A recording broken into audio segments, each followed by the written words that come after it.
Hello everybody. Welcome aboard this live show once again. Hope everyone is going fine. Okay, looks okay here. Just checking out the feed, if it's good quality feed. Yeah, looks good. And the pirate flag is back. Pirate flag. A lot of people are complaining. No pirate flag. So here we go. And let's put the chat here. So here we go.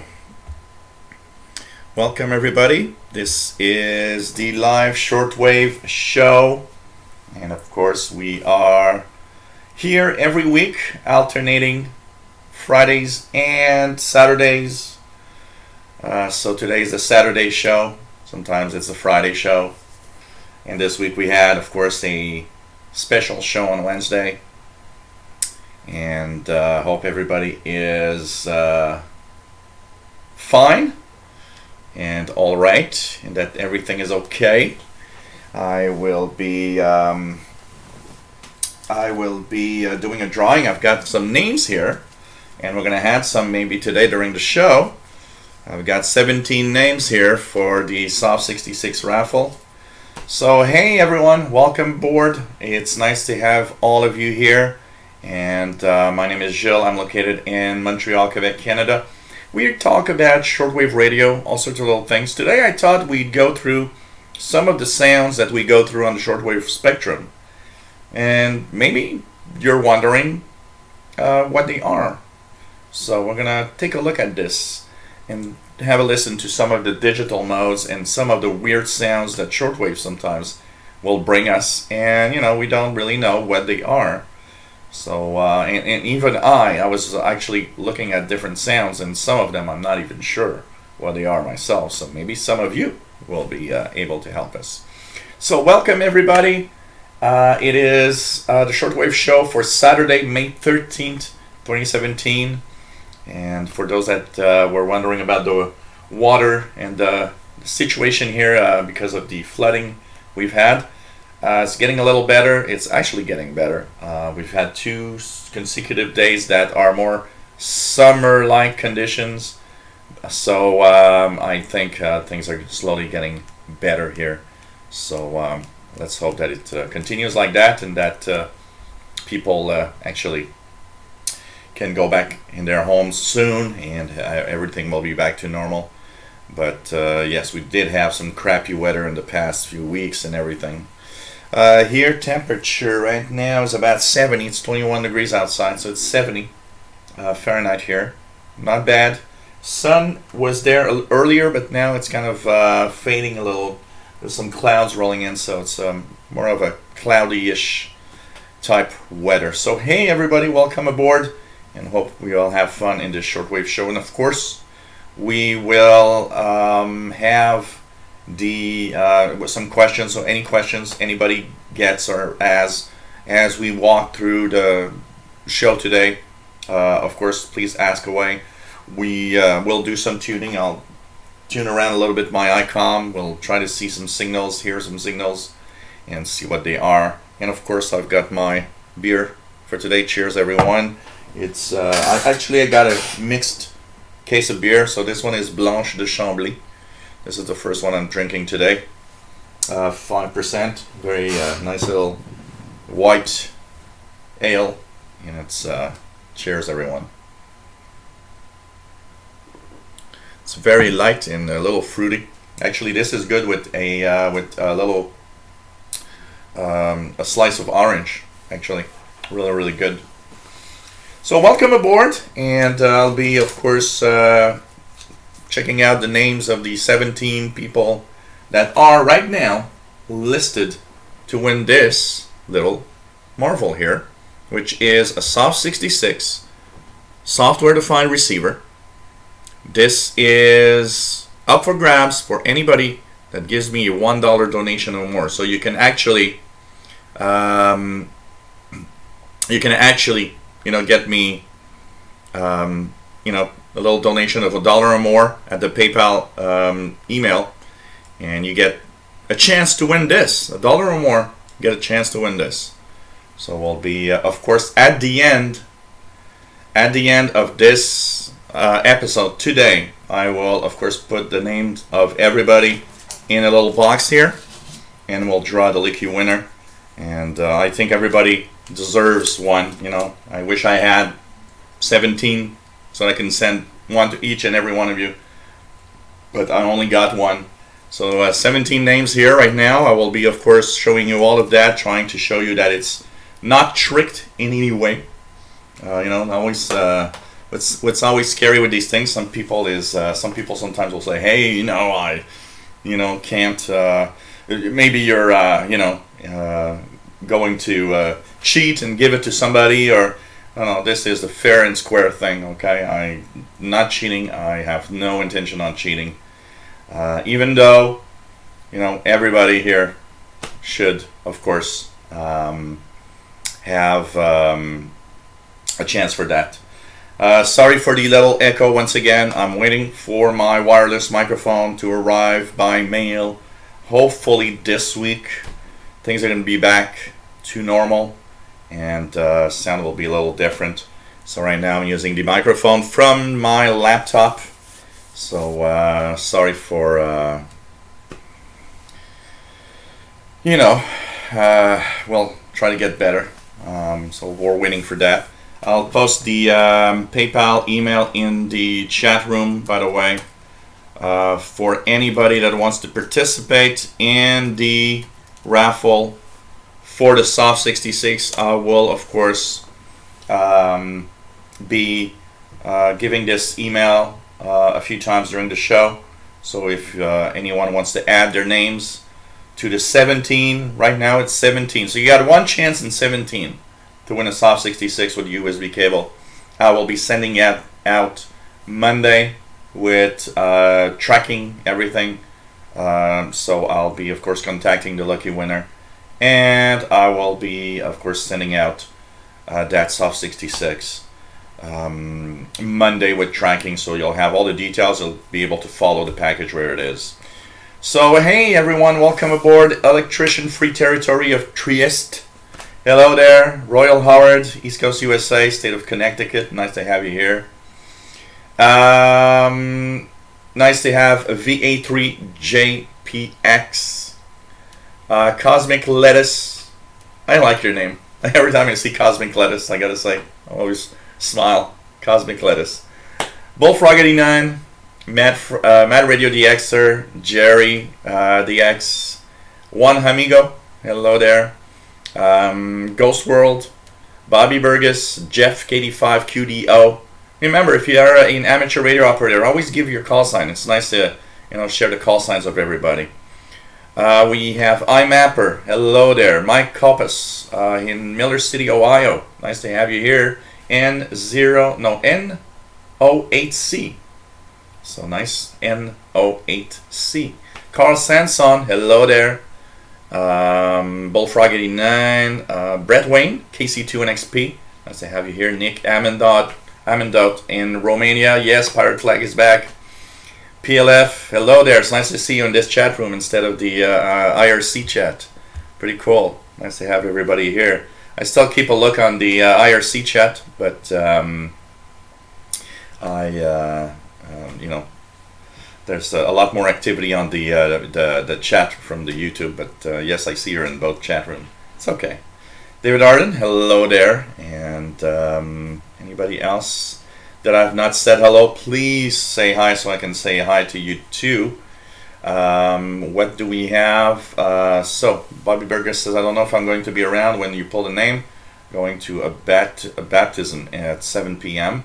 So Central, chances are, I don't know what time you'll be leaving, but chances are maybe. And anyways, you'll be notified by email if you ever are a lucky winner, Bobby. Don't worry about that. Bullfrog 89. What else do we have here? And yeah, Upper Canada Village. Oh boy, man, Bullfrog 89. That reminds me when I was in school. When I was in school, we went to the Upper Canada Village. I remember that. Radelva 65, hello there. Patrick Manny, hello there. Do you know the special thank you? Did you know the special thank you? Anything Goes show has been blocked by Victor Entertainment and is not available in the US. It's possible. It's possible. Probably because of the music. Hate it. Okay. That's sad to see, Patrick. I hate YouTube for that, blocking of everything. Every time there's some kind of something with a little, music, or or you use a phrase or something that's like, company is not happy about. They always block everything. Just really hate it. It's sad. David Porch. I didn't know that though, because I did not have. I should check the email for the Anything Goes show. But probably I got an email saying that in some countries it might be blocked or something. Probably because of our karaoke singing, by the way. David Porch. Good evening from London. G0KPZ. Jose Luis Pena. Good afternoon. EC4TR. Nice to have you here. Ghost World is KD2LNA.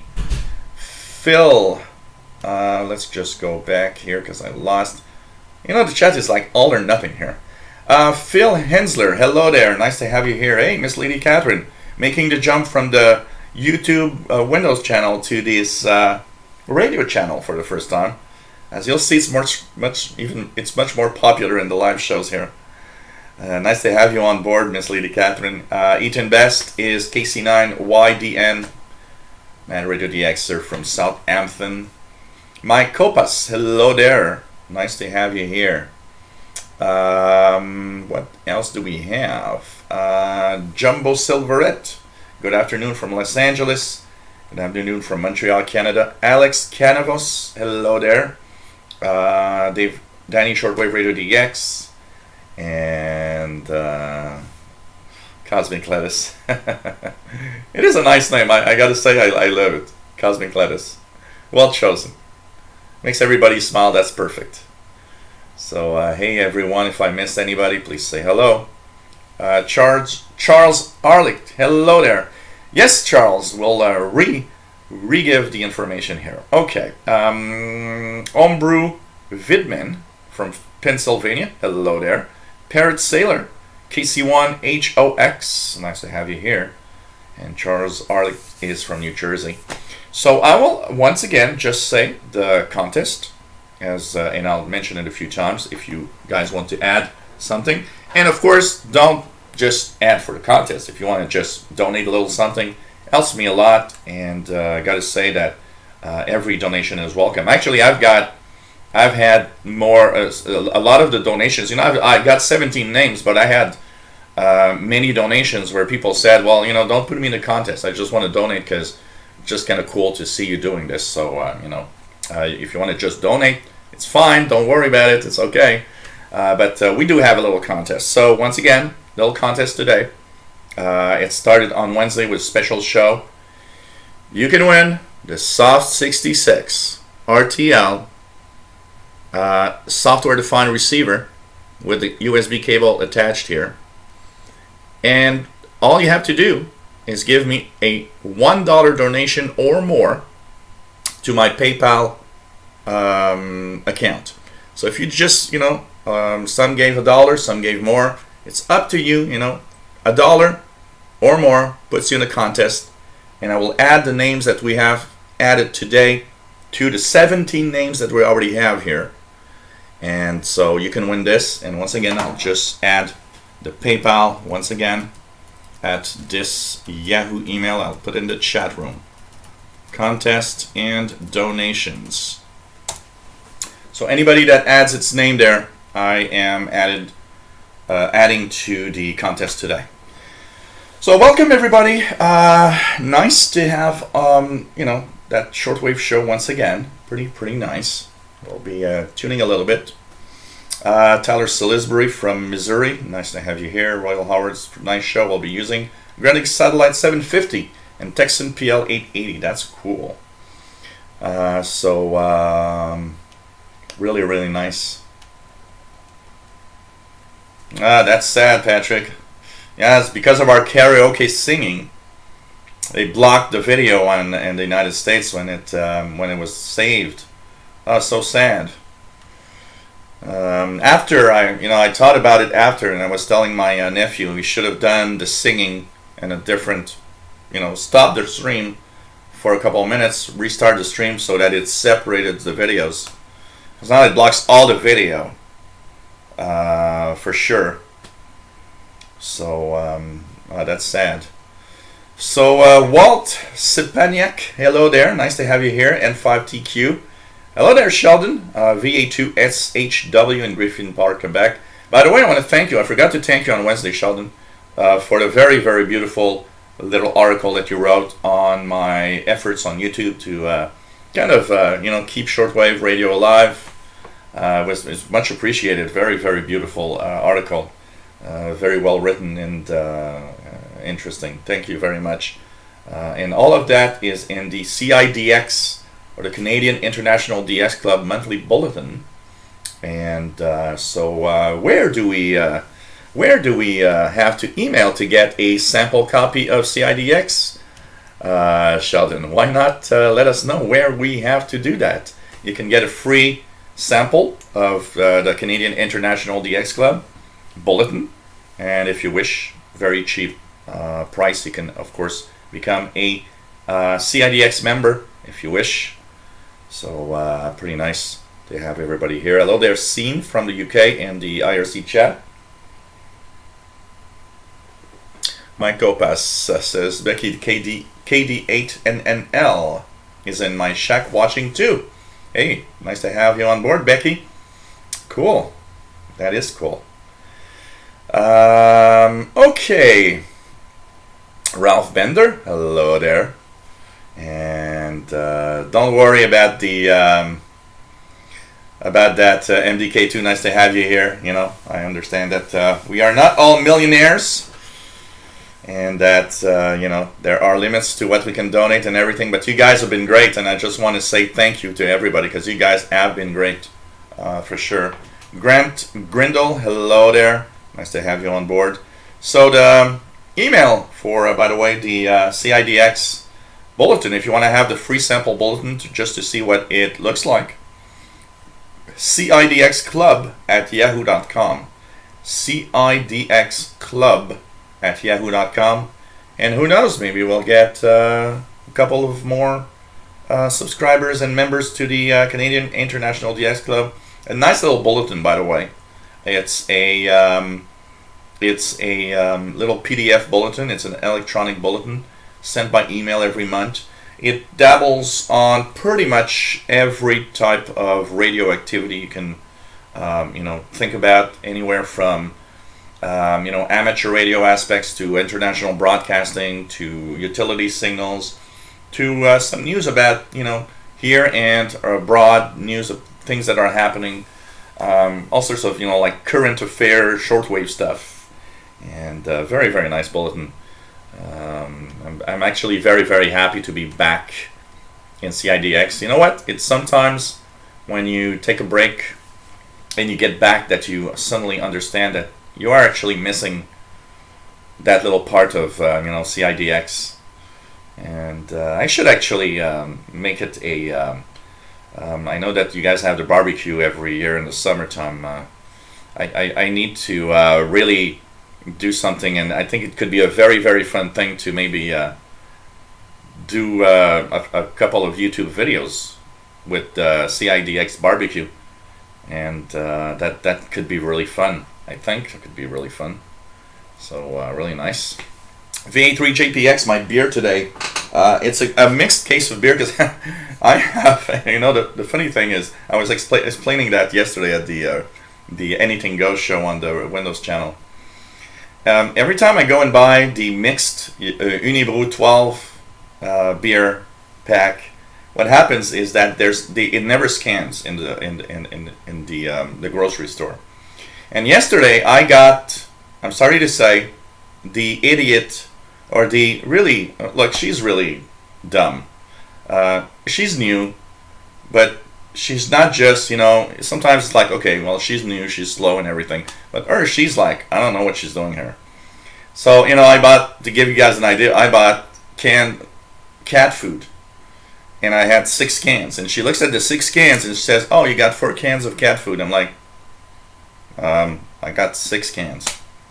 So when the case of beer went through, I knew it wouldn't scan, because it always never scans. But now it was worse, because it was in the middle of the floor where I took it, and there were no price of anything. So even if she asked somebody, okay, well, what's the price for this? Nobody would know. They would take an eternity. So I just looked at her and said, I know that's like $25. I looked at her and I said, oh, it's $19.99. And she just, did $19.99, and who cares? And I was like, okay, who cares? Anyways. And she has to, of course, put the bottles also. And because we have, we've got a kind of a 10 cents a bottle thing here for the, to bring back the bottles. And she didn't even do that. I was like, who cares? I'm not going to start explaining myself. It's your problem. Just make it scan, I don't really care. So the first one I'm having today anyways is Blanche de Chambly. And I've got a few more different. It's interesting because this new case is a mixed bag. It's a mixed bag, and I've actually have a few in there that I've never tasted before, which is very interesting. Hey, Beat 252, nice to have you here. And what are the 2 cool radios on the desk? Yeah, these are pretty much, they look the same, but they're not the same. There's a Patrolman CB60 and SW60, and the difference is that this one has the CB band and this one has the shortwave band. For the other bands, AM, FM, VHF low, VHF high, and UHF are the same. And what happened is the CB60 here, I had that, my dad bought that, I was about 14 years old. And that was my entry to the world of scanners. I can tell you that because I listened to the VHF, UHF range all the time, and showing my friends that we could listen to airplanes when they were, passing overhead, and had a lot of fun with that. And I knew there was a SW60, which is exactly the same, except that instead of 40-channel CB, they put shortwave bands. And once I was on eBay once, and I looked at it, and I was like, oh, you know what? Okay, guy's selling it for like, $25 plus, I don't know, $5 or $10 shipping. I was like, what the hell? I want it. I really want it. So basically, that's when I decided to just purchase it so that his little cousin could be there. So the CB60 and SW60, but boy, you know what? Today, when you compare that to today's scanners and radios, these things are very, very, very, very bad. I can tell you that. I can tell you that. Okay. What else? Sorry, guys, I'm a little back in the chat room. As G2 East Nebraska, nice to have you here. Oh, really? Clocks are synced to the second. Man. That's incredible. So of course the clock is here for anybody who wants to know what time it is and what delay they have with my video feed. And of course lets you know that I'm live with the date and everything. So pretty cool to have all of you here. So wow, this is late. I'm just getting a little message telling me, hey, you're live. Yeah, I hope I am. So, yeah, Bobby, I don't know when we're going to listen to the ISS, the International Space Station, again. And by the way, not this coming week, because this coming week we'll have a Friday show. In 2 weeks, we will probably have, because we have the Saturday Radar show, I will probably have a special VHF, UHF VHF, UHF special show where we'll tune around amateur radio satellites and satellites of all sorts. That was a very, very fun time. And I don't do a lot of videos on that VHF, UHF channel. So I was thinking, hey, maybe we could, have a live show of listening to, satellites of all sorts in 2 weeks' time. We probably will do that. So, pretty cool. Oh, really, Sheldon, some people are asking if I might attend the CIDX barbecue this year. We'll be in mid-August. You know what? I'll make it a duty to be there, Sheldon. We're gonna set it up and we're gonna make it there. And you know what? If I could, even I have the setup to do it all. We could even maybe do a little live thing from the barbecue. That could be cool also. It would be different than doing it from here or So might not be as long as 4 hours, but or 3 hours. But maybe we could do a little a live stream from the barbecue, from CIDX barbecue. That could be cool though. That could be really cool.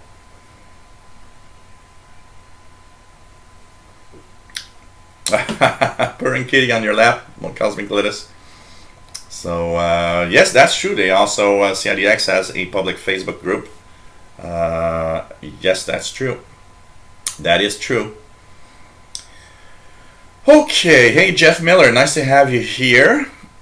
What else do we have? That's weird. No delay for PLF also. That is so bizarre. There should technically be a delay, because I don't think that the feed would be that. Bobby Burgess has 11-second delay. Patrick also. So I would guess there's a delay. Maybe, I don't know. So, short live feed would be great for our members across the world. Well, you know what? We'll set it up, Sheldon, so that it does happen. I have everything to set it up. It's easy to set up. So, if we don't have an internet access there, I will just stream it via my phone's internet.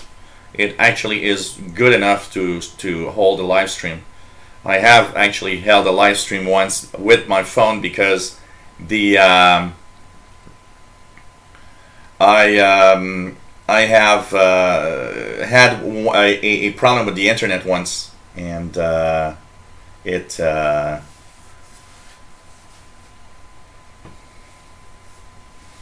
have done it so it works really well. Hey Fastlow, nice to have you here. No, the clock, I checked the clock. It's I actually checked it with WWV just before the show. It's perfect to the notch. So I would guess that it's my clock is supposed to be okay. No delay in Florida. That's weird. That's really weird. So yeah, but be careful with that PLF radio, because the Windows clock doesn't necessarily mean it's perfect. Sometimes there is a slight delay on the clock in Windows because it doesn't always sync. So I don't know. It's that's what I think. Maybe check, because I'm a little surprised that there would be no delay, from around the world. Sheldon has 7 or 8 seconds. Tyler Salisbury, 11 seconds delay in Missouri. So pretty cool. So welcome aboard, everyone. I don't have really a lot of news or anything to share much this time around.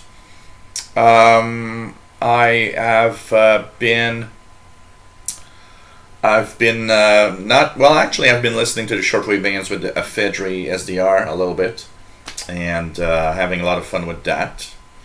And of course, been tuning around. This morning, KBS World Radio 15575 came in. Just barely. You can listen to it, but man, that was that was not that fantastic. You know, KBS World Radio 15575 hasn't been very good lately. I gotta say that. We'll check it out here. We'll check it out here. And maybe tune a little bit to see what we have. Anybody's listening to something special right now around around the bands? I've got Spain right now, 17855. Actually weaker than it was before. It was much stronger before I started the stream. So Spain on 17855. What else do we have? Tuning around the ICOM ICR 8500. Oh, nothing much, eh? I got so much noise here that it's crazy. WWCR 15825. I got anything special? Let's concentrate on what's special. Oh, Radio Kuwait is really good. Very good signal from Radio Kuwait 15540. With some music that I will not have played too much because I'll have my video blocked like the one yesterday. 15540 Radio Kuwait coming in really, really well. So that's a pretty good signal there. And really, really nice to have everyone on board. So pretty cool. And okay, today I slowly will go through some sounds of shortwave radio. And one of the reasons why I want to do that is because sometimes we hear some things and we're wondering what that is. And also, you know, as you actually get listen more and more to shortwave, you have an ear at some point where you can actually identify just by listening to a signal and know what it is. So of course that is something that's kind of cool to also have the possibility to identify by ear a signal. Makes it much faster to actually, you know, tune around and understand what that is. Hey there, William Helms, nice to have you here. And Brett Wayne says 15540 Radio Kuwait S9 in Western New York. Pretty good. Pretty good. That's pretty good. Nothing for Bobby Burgess. So I'm surprised, Bobby, because it's quite strong here. 15540 has been is really rocking the frequency right now of Radio Kuwait. You know, it's my summertime listening. I actually enjoy, you know, and sometimes in the afternoon, instead of like tuning around an FM station and listening to, you know, crappy music around Montreal. Most of the stations have crappy music anyway. So I prefer just putting it to Radio Kuwait and listen in. Really making a good signal. S9 plus 10. Very, very, very good signal to Radio Kuwait here. My 22 meter long sloper in the backyard. So it's really, really, you know, really, really nice to have all of that. William Helms, hello there, and yes, happy Mother's Day to all the moms and the guys' moms, and a little something to think about for those like me that have that their moms have been gone for a little while. Okay, Tyler Salisbury says WWV on 2.55 1520, but not 10. Oh, you hear WWVH on 10. Huh, that's interesting. Pretty cool. Homebrew Vidman says 15540 S9 in East Pennsylvania. Fastload has it very faint. VA3 Shom ain't bad. You know, Shom is not what it used to be. I miss the Shom from the late 70s, early 80s. Today's Shom is like, nah. I almost never listen anyways to FM music anymore. It's like, you know, If I want to listen to music, I listen to a stream on the internet or something. Or I just, I've got, like 3,000 songs that I can listen to on my phone. I just, do that. Jeff Miller says that Kuwait's coming into Florida with an indoor antenna. Living in condo sucks. Yeah.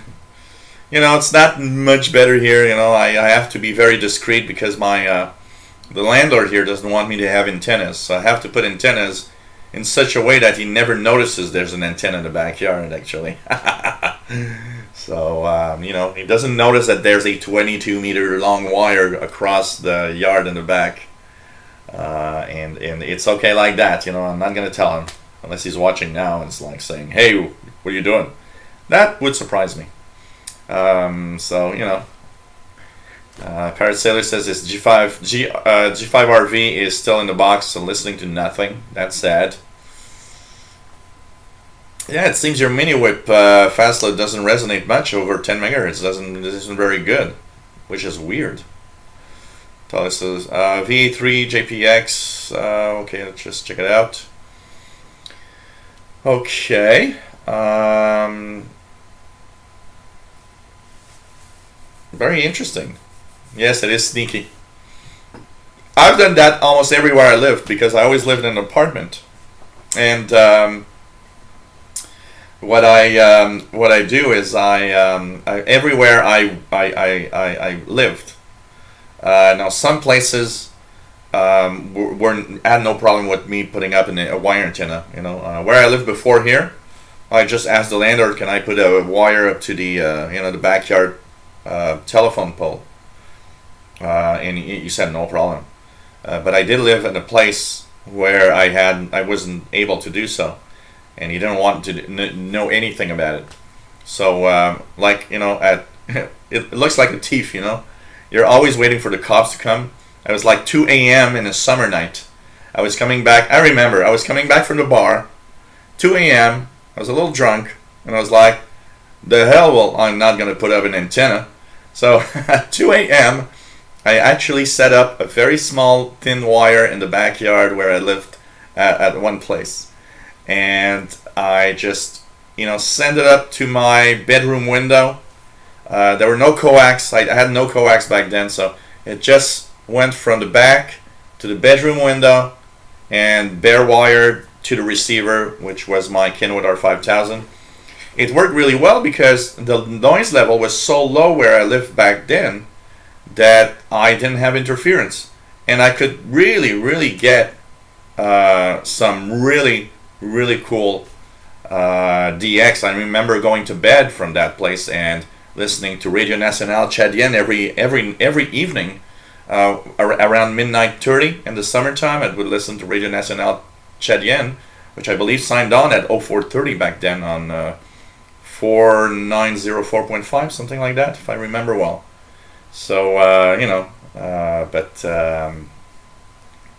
well, the discount, I'm going to put it, look, he doesn't want, or he doesn't really want, but look, you can see my vertical antenna fast load on the shed, the metal shed in the back. You see my vertical antenna. He actually went into the roof once to see something, and he did see my antenna because I didn't notice that when he went to the roof, my vertical antenna had moved because it's a mobile vertical with the magnetic base. It's meant for a car, but I have a metal shed in the back, so it really sticks well there. And I did see that it had moved a little bit, so I was like, oh, okay, side. Didn't say nothing. Let's just play cool, So yeah, actually the sloper is made out of a small black copper wire, 22 meters long, goes up to the edge of the roof here, where there's a little metal box that has a 9-to-1 balloon, and it then has a coax that goes through the kitchen door. You got to know here, the kitchen door, okay, it's like not really good. At the bottom of the kitchen door, just to give you guys an idea, okay, no wires, when there's a snowstorm and the wind is blowing from the northeast, I actually have snow in the kitchen. It gives you an idea of how bad that door is. But I don't complain about it because it lets me pass 2 coax under the door. So I prefer freezing in the kitchen in the wintertime and costing me probably a lot more in heating, but being able to pass the 2 coax easily, than trying to figure out how I could pass the coax. And if I can't pass it there, the only place I ever thought I could, pass 2 coax through was where the dryer has the air, the warm air comes out and goes outside on the side. So if I didn't have the door, the only place I could figure out where to pass 2 coax would be through where the dryer is, the dryer's exhaust on the side of the house, which would be a little more complex to deal with. So I just, say nothing and have 2 coax. And when he comes over and wants to paint the balcony, I just remove everything so he doesn't see what the hell's happening. And once he's painted everything, I just set up everything back. So that's sometimes what you got to do in an apartment, unfortunately. I can tell you that. Sheldon says, today is the annual Armed Forces Day Crossband Military Amateur Radio Communications Test. And there's a detail with a link of the Mars stuff. So there's a lot of Mars stuff today. That is kind of interesting. 13th May. Oh, yeah. And there's a PDF. So that means there's a lot of stuff that might be happening with Mars military stuff. Oh, that's really nice. Lots of communication stuff. I didn't know about that. Need to look more at the news that's happening around me. Oh wow, SSB voice, Morse code, practicing using legacy I'm not going to say it, waveforms, as well as opportunity for amateurs to utilize more modern military communications modes like MIL, STD, serial PSK, and AIL, or automatic link establishment. The tests give amateur radio operators and shortwave listeners an opportunity and a challenge to demonstrate their individual technical skills and to receive recognition for the appropriate military radio station for their proven expertise. QSL cards will be provided to those stations making contacts with the military stations. And there's a PDF. Wow, this is kind of cool. And actually I'm going to keep that page because it's a very nice page for the Military Auxiliary Radio System, MARS. Actually, I have several videos on my channel where I show you MARS communications that are received via the shortwave bands. And they can pop up everywhere, but I gotta say that the place where they are usually the most are very close to the amateur band. So if let's just check it out here. I'm just gonna go to 13.9. I'm gonna try a few frequencies here.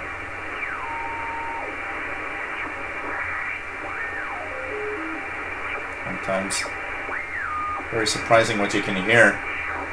I've heard a few quite frequently. I always like to listen to Mars military stuff. It's like, kind of cool. Listening to the military having... one night I had a very, very interesting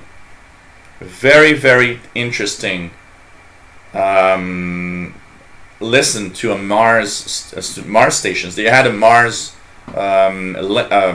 net. And what was really cool is they were testing out different digital modes. And they were voicing the digital modes. So I started listening, and I could decode some of their conversations. They used MFSK 32, sorry. They've used Olivia mode. They've used different modes that was really, really cool to listen to, and going around with the different ones.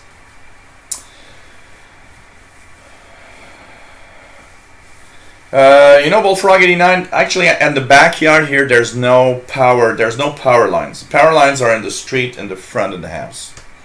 Where I might be picking up, and I always thought that that was a possible source of noise for me, is the telephone lines, because I kind of seem to have matched a little bit that when DSL internet arrived, the digital subscriber lines through phone lines, that seemed suddenly to have much more noise in the shortwave bands. So Royal Howard 11820, Radio Saudi in Arabic, of course, Saudi Arabia, usually packs a good signal.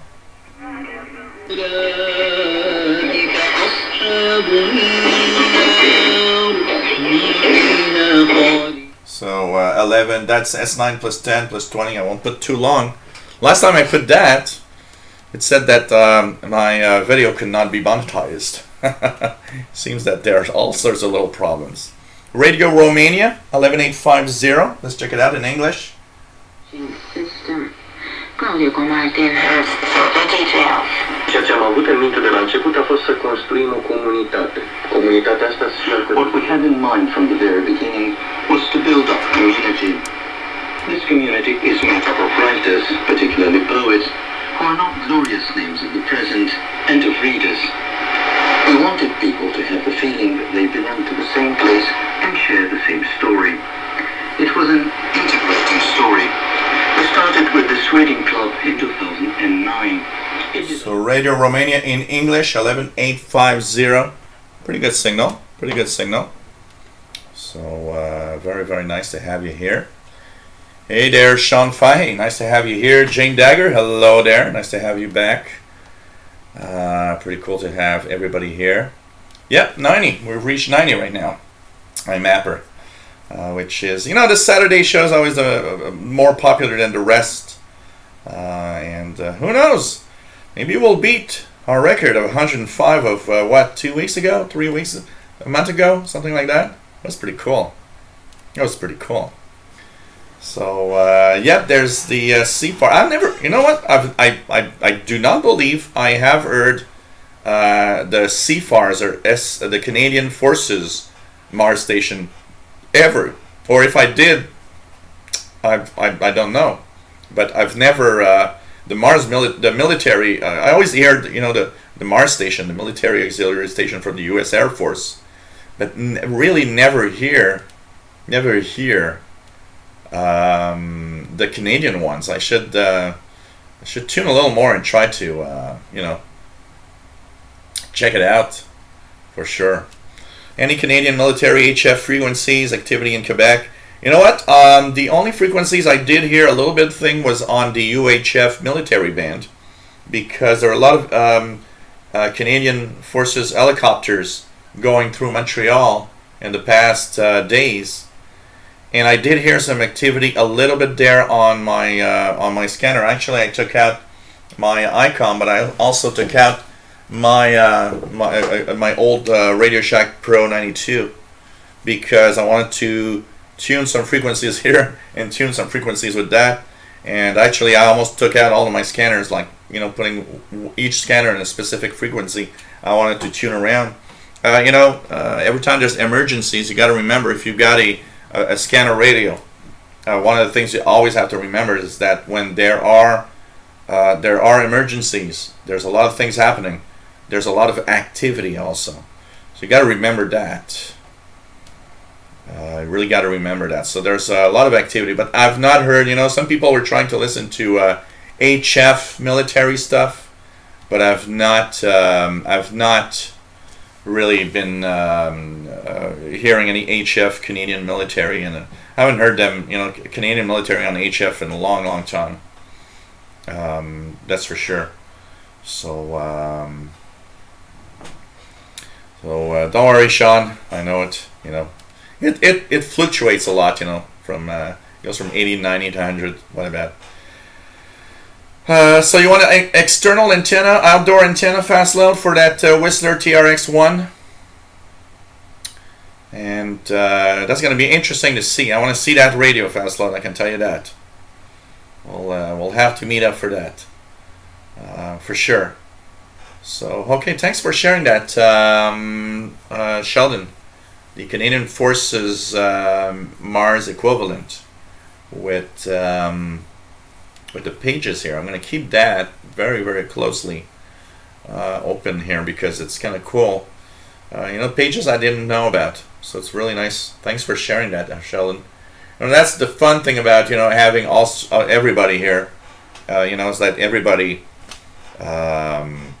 has different things. Like Wednesday, somebody was happy to see that there was the interval signal webpage, intervalsignals.net, where it's like there's pretty much every interval signal that ever existed on the shortwave there.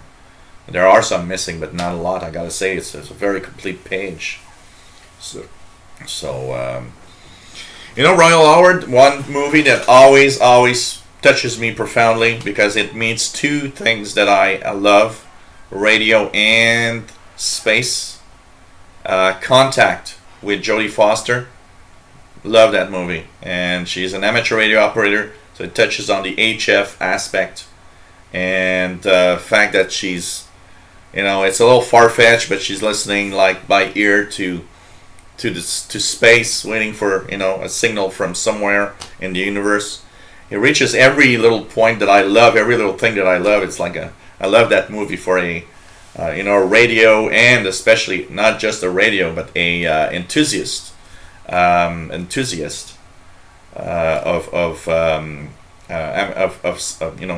everything that is astronomy, basically. Okay, handheld antenna. One of the things that I see is there is one that looks like a mini discount that's sold. I had a lot of people tell me it was not bad at all. For handheld antenna, one of the things that I would probably prefer fastload is to buy different antennas that have different frequency ranges tuned to, than have a general antenna that tries to tune everywhere. Get yourself an 800 megahertz ready antenna for the 800 stuff, and get yourself a VHF, UHF antenna. I prefer, I've got a few here. I've got quite a few antennas that over the years that I've picked up. So if you look here, I've got the rubber ducks that come with it, but I've got this one is a if you look at this one, it is a antenna made and tuned for 144 and 430 megahertz. Of course, I've got this one, which is a 30 megahertz to 1300 megahertz telescopic, that you can adjust the sections depending on the frequency you're listening, that I really love a lot. And I have a very low, I have over there a low band VHF antenna that is extremely long. It's very, very long. It's made to listen to 30 to 54 megahertz on a portable scanner. Only bad thing about it is that it's a little heavy, and if you use it a lot, if you're not careful, you can actually easily break the B and C connector off in a scanner radio if you're not careful. So I prefer having like several antennas than just one for everything in general. But I don't know, maybe some of you have an interesting antenna that could cover the majority of bands for VHF stuff.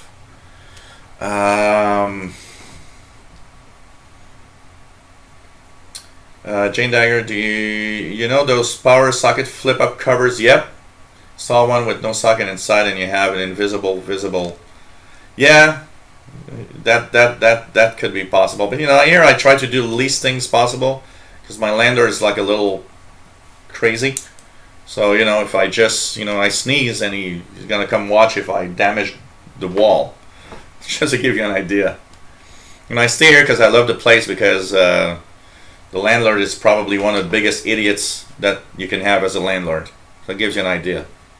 I've had a lot of big rants with my landlord, and I try to be as relaxed as possible, but it's very difficult. I'm the kind of guy that is sometimes a little hard in keeping relaxed when things are not going the way I want it. And so, a few times with the landlord, I did have some pretty good rants, But so I try to be as relaxed as possible so that doesn't start going crazy at whatever happens here. So, do you still have telephone service line installs? If so, locate the black wire of the 2 pair sets. The phone service I've got here now is only it's actually through a cell phone, because I have my local phone provider is the same provider as my cell, and now I got a little box with an antenna, so it kind of transforms your home phone into a cell phone basically. I should read the book. It's really different. Who is the one that provides this book? And yeah, that's possible. That's possible. Many movies do that. Change the story a lot. Hey, Kimberly, K6YYL. Nice to have you here as usual. Pretty cool. So if you're talking about this one with the mid-load there, it's actually pretty good, but it's not perfect. There are better antennas. It's good because one of the things that's nice with that antenna here is that it actually, because of the frequencies you're going to listen to, you can actually change the size of it. So it will, of course, resonate more in certain frequencies. So the higher the frequency, the less I close a few sections because the length of the meter band length is smaller. It's like that for an all-purpose antenna is probably one of the best I've ever had. But for specific things, for example, if I DX just for the fun of it, DX or try to get weak signals on the amateur bands, this thing is amazing. It is tuned for the amateur bands only. And I believe, personally, that a separate 800 megahertz antenna is not a bad idea, because what is crappy in most of the antennas is not the low band. The low band works pretty well. VHF, UHF, do some for, somewhat. But once you get to the 800 megahertz range, there are antennas that really do a good job. So, believe it or not, you can now get shortwave interval. Yes, absolutely, Sheldon. I actually have the BBC right now, and I can actually. There are different. There are different ringtones that I've got on my Android with an app from Stephen Cooper, by the way, which is the shortwave interval signal ringtones, I believe. So I can let's just check it out here. It is shortwave schedules. That's a good app, but mine is really the ringtones. It's like shortwave ringtones or something. I'm trying to find the name of it.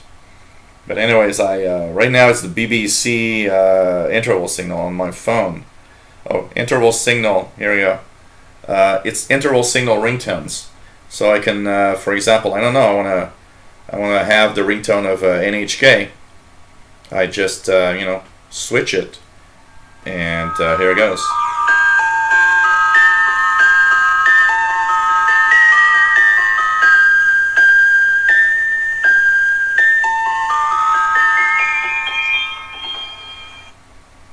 So, if I want to have Radio Finland,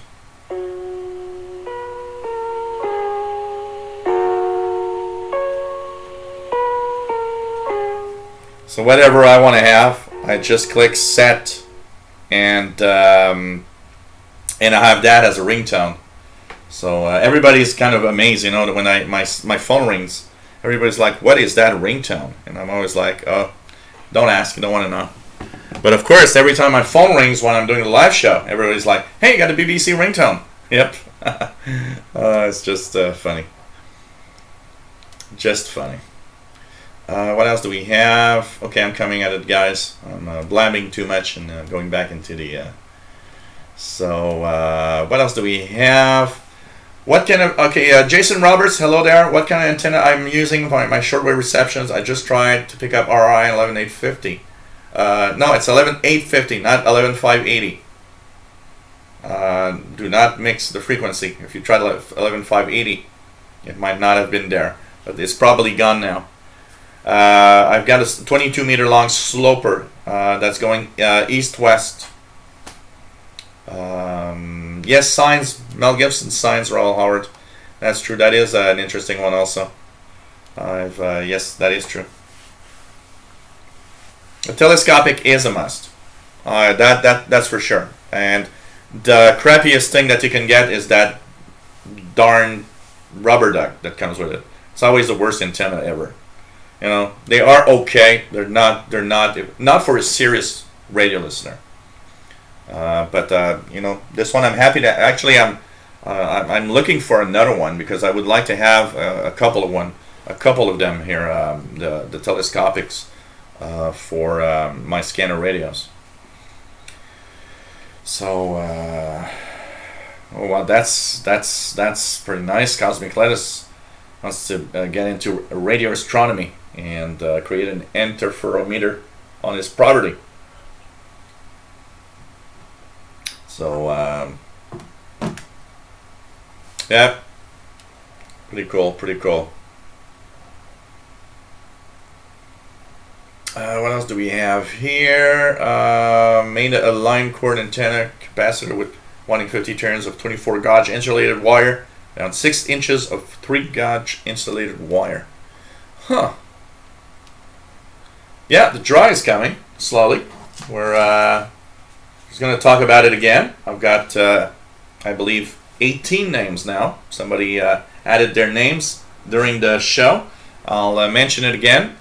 If you guys want to participate in the drawing of this Soft 66 receiver, it is up for grabs. Soft 66 with the USB cable. I'll be shipping that to the lucky winner Monday with a tracking number and everything so you can follow your package. And what you got to do to win this is a nice software defined receiver. Goes from 1 megahertz all the way up to 1.7 gigahertz. That's why there's 2 antenna connectors. One is for the HF up converter. The other one is for the VHF UHF frequencies. And this works on any PC with the proper software and drivers. It is up for grabs, and it's a very, very surprising little thing. And what you got to do, send me a $1 donation or more to PayPal. And the PayPal, I'll just put the PayPal here again. Here we go. And of course, you can also donate if you just want to donate. You know, in reality, I got maybe 25, 26 donations, but many of them said, "Hey, you know, I don't want to be in a contest. I just want to donate because I love what you do." So thanks for everybody that, by the way, that donates.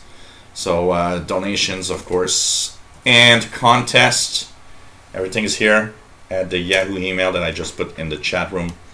So I'll be, you know, picking up the lucky winner towards the end of the show today, if you want to be there. What's the best HF receiver to buy? That's very, very...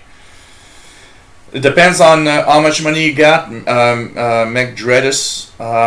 If you have... It really depends on how much money you want to buy. You have to spend on a radio. I would tend to say that you got choices if you like little portable receivers. You know, the Texan receivers are pretty amazing. Texan PL 380 doesn't have SSB, but it's an amazing radio for the price. Texan PL 660, Texan PL 880 are really good. And you know, not to overlook an old used desktop receiver could be a very, very interesting one also.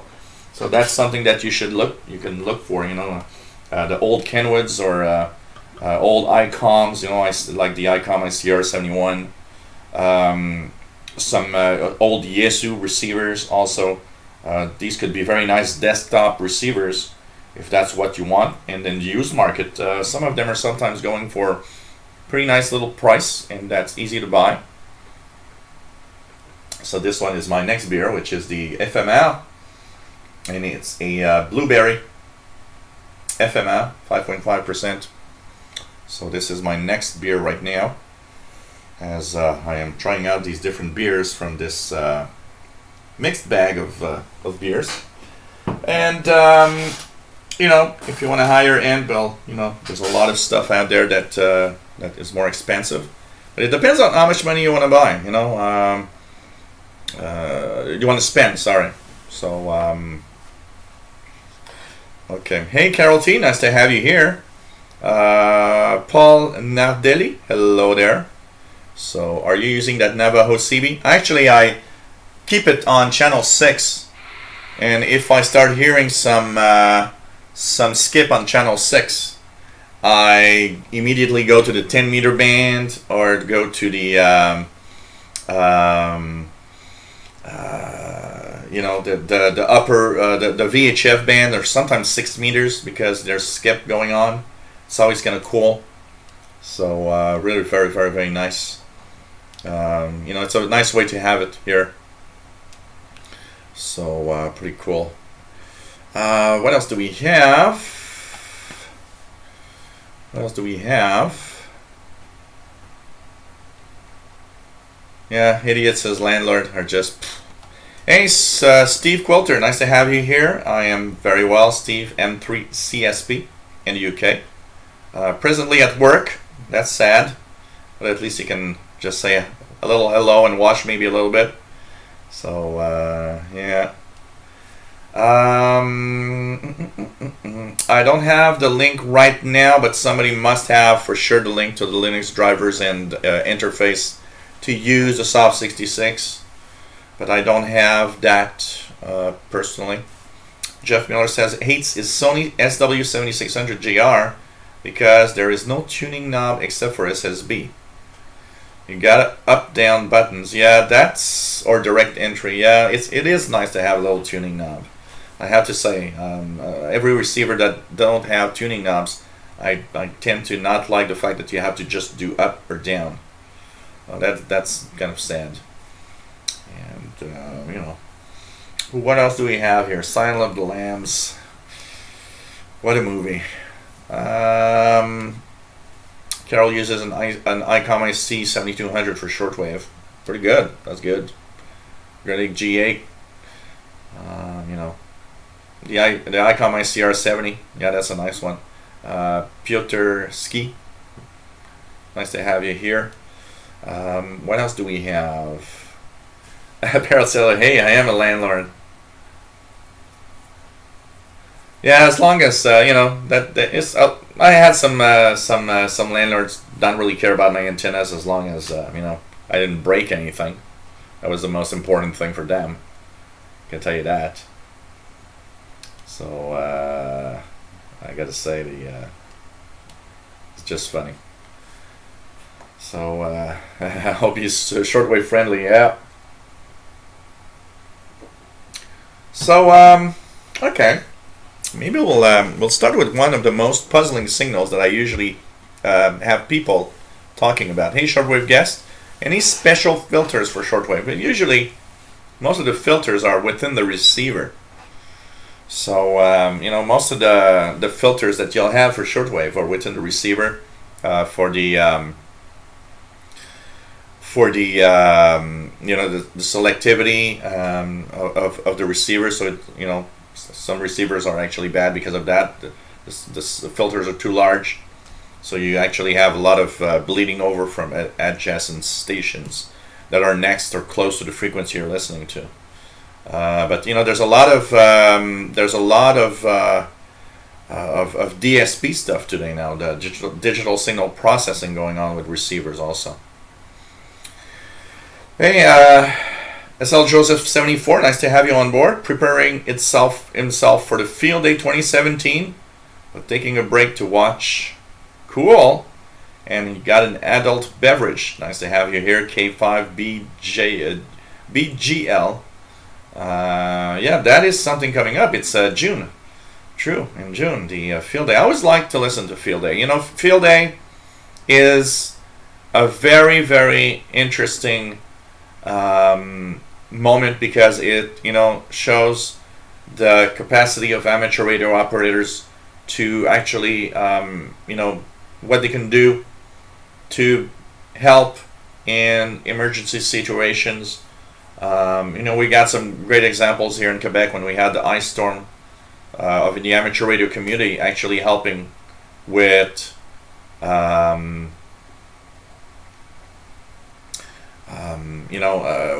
with all the emergency stuff happening. So kind of cool. And field day is a fun thing. I like to listen to field day on the amateur bands. Last year I think we had a special show for field day, but not a lot of stuff. We'll be checking it out again this year. Panagiotis, Panagiotis. Sorry if I misspelled your name or mispronounced it. From Greece, hello there. So handhelds can actually pick up shortwave with a decent long telescoper. Yeah, on some receivers, yeah, absolutely. Some receivers, like the R20 here, but they aren't made for that. I love my ICOM ICR20, but for shortwave, that's really not what I'm going to bring along to DX. It overloads too easily on shortwave, and it's it's there, but it's not the greatest you can use. That's for sure. I gotta say.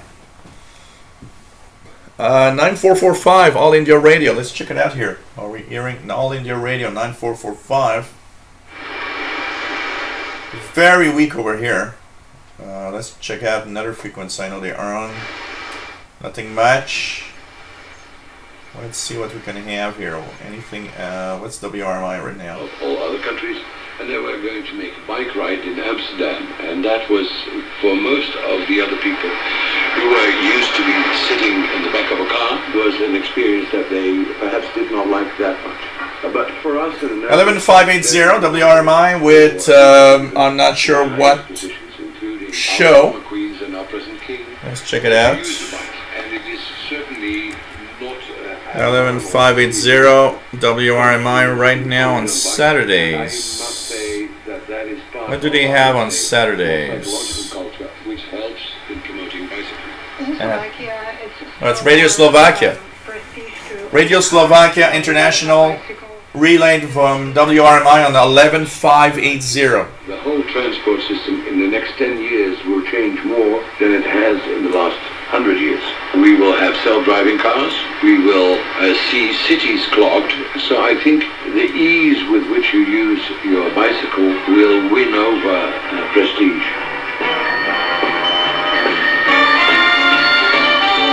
Pretty good signal. It's 9 plus 20 here. 11580 Radio Slovakia via WRMI.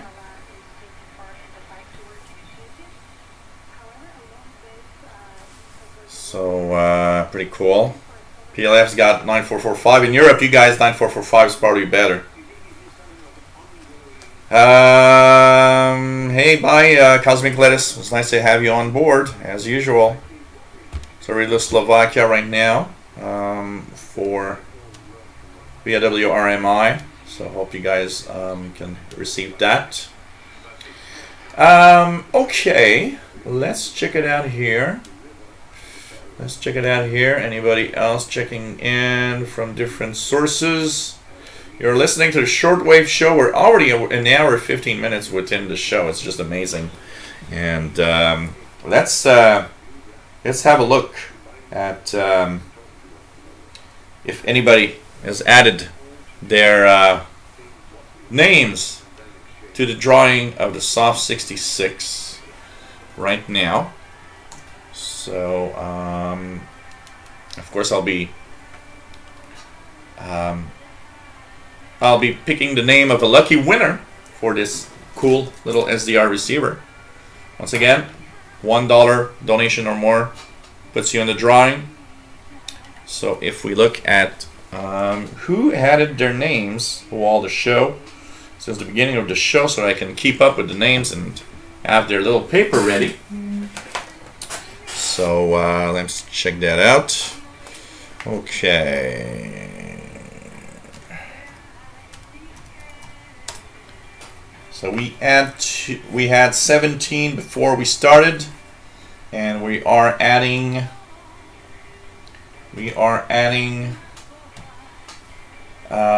to the contest Mark Coplin. So let's just add his name here so that we can have it ready for a little later, and of course we'll add more names as people decide. And of course you can also use that PayPal address to donate if you wish to help me continue in what I am doing here. So what else do we have?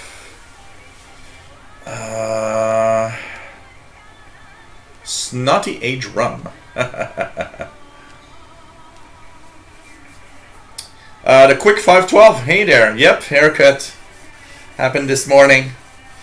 I decided that, hey, okay, it was time. Especially, you know, with the warmer weather, it's like at some point you're like, okay, long hair is kind of cool when it's cold, because you got a natural, you know, a natural hat on your head. But when it gets warmer, it's not as cool. So it's time to do it. So what else do we have? Radu Christian, hello there. Says 11635, Voice of Korea. Probably nothing here on that frequency. Let's just try it. But nothing here on 11635. That's for sure. So kind of nothing here. So we're gonna just do a few you know, sounds of shortwave that you guys might have heard that wonder what they are. We're gonna start with, of course, one of the most common ones that people hear. Most people know what that is, but a lot of people don't. And let's just add, you know, something like, you get to a band and you hear things like this.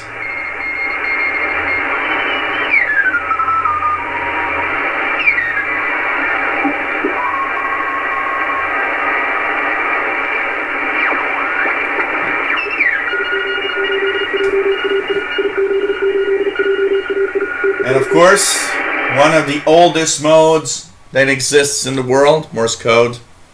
You can say it's a digital mode because, of course, the small and long dash, of course, could be compared to the zeros and ones. And so this is still used a lot, not just by amateur radio operators and the amateur band, usually the lower part of the amateur band, but it is a mode that is also used with maritime signals, where you often have some, you know, Morse code, or what sometimes we call CW, continuous wave. So if you see a receiver with CW, it usually means simply that it has a specific mode for, you know, it's a specific mode for listening to CW, usually with a much smaller, you know, filter, so that it can actually just tune in more precisely to the CW signals. So Morse code.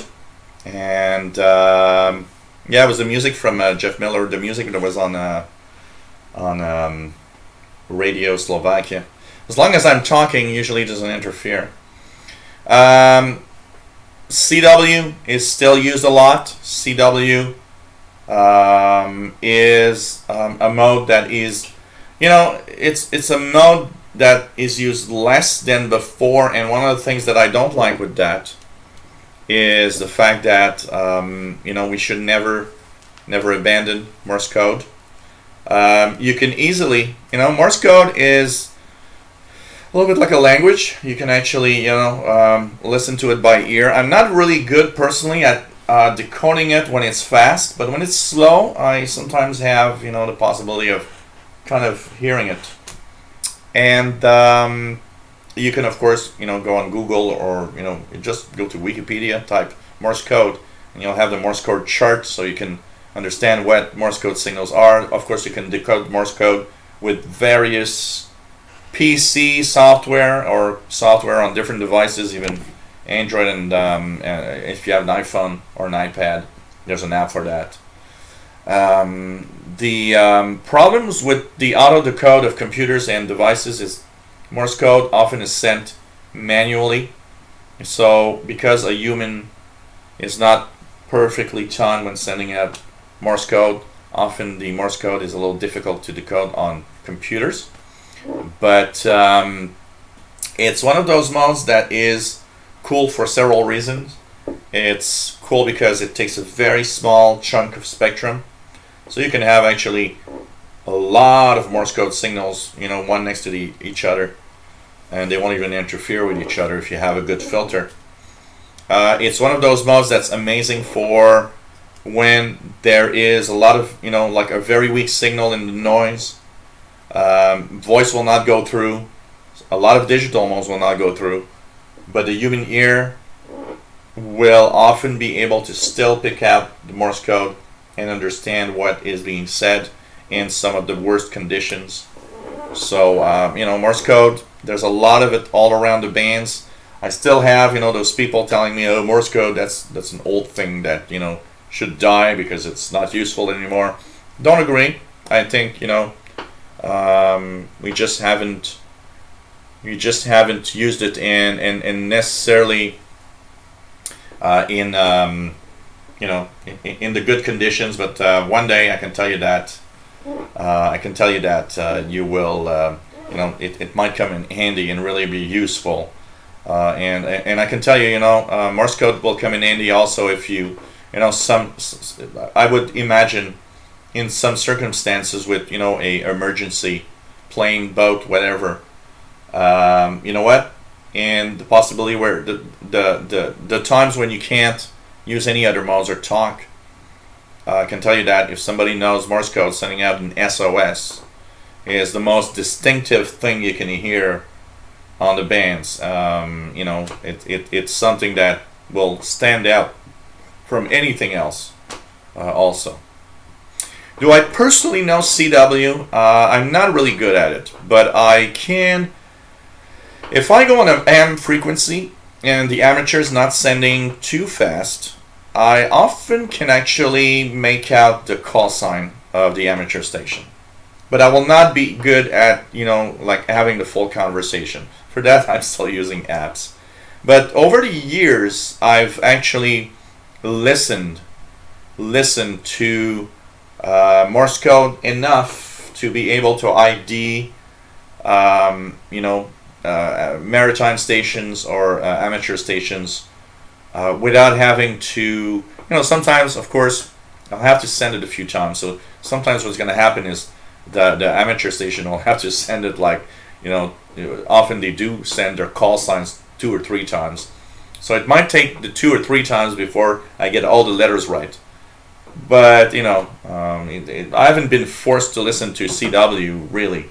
Somebody that was amazing is my sister. My sister that passed away was an amateur radio operator many years ago, and she was just like listening, and it was like a conversation. She could just be sitting down and saying, "Oh, they're talking about the weather. They're talking about this. They're saying that. Oh, that's that call sign," because she had sent and received so many CW that it does become like a language. You understand it like any language. It's really like learning a new language. I can tell you that. I can tell you that.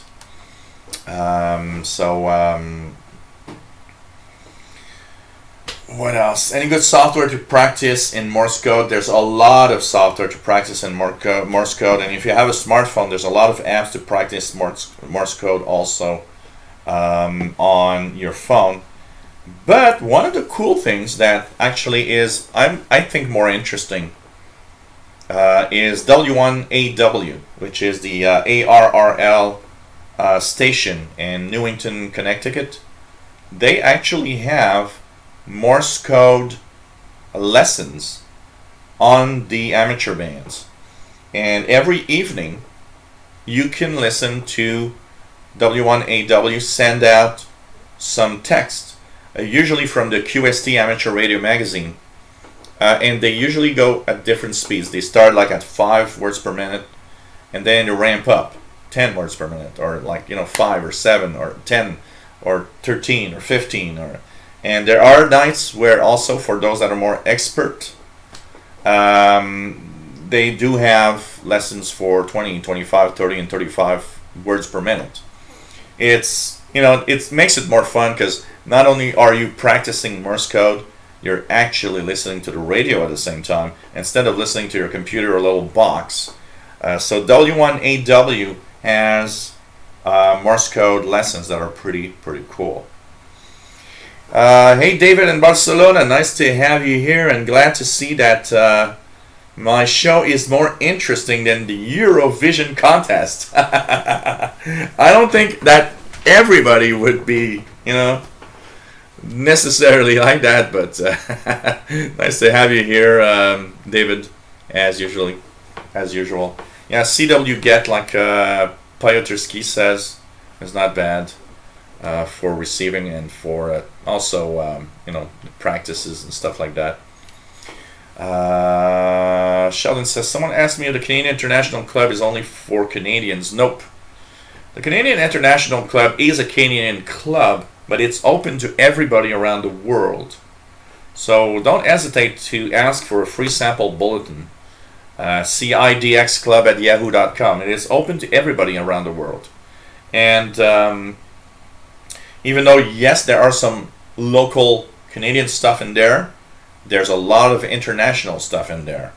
So even if you're not in Canada, there's a lot of stuff that will still appeal to you and the Canadian International Club Bulletin. So check it out, you got nothing to lose for this free sample bulletin, CIDXclub@yahoo.com, because you can maybe find that it's really interesting to you, and it's kind of cool. It's a club, so there's you're not alone. Once again, it's all that the radio clubs. There's not as many radio clubs around today than there were in the past. And the radio clubs do reach, with the bulletins. It's kind of cool because you have information to give out that viewers can read, but it also kind of the clubs were also there not only for that, but to kind of show you're not alone listening to shortwave. It's like I always say, shortwave and radio listening in general is a solitary hobby for most people. And reaches, it's a little bit like what I do here. I want to try to help everybody in gathering together and okay, you're not alone. We're a bunch of weirdos, because that's what the general population thinks of us. There's a bunch of people that are listening to radio, and they exist, and they are there. And I've what I found really cool is I've many times had people say, hey, you know what? I found your videos, or I found your live shows, and it's just so cool because I never had anybody around to talk radio, and it's kind of cool. Or I've had, and that's even more interesting, when you tell me, oh, you know what? I did not know shortwave radio existed at all. Started looking at your live shows, and I'm like, wow, I want to have a radio. I want to try that out. For sure. So it's kind of cool. It's kind of cool, and we're all together, and it's very, very nice to be here. SDR porn. So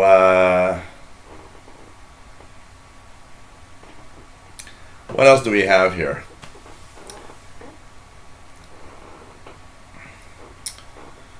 What do we have here? So Jeff Miller says weak signal on 15140. It's probably the radio of Havana, Cuba. 15140. It's pretty noisy here, but it's S8 to S9.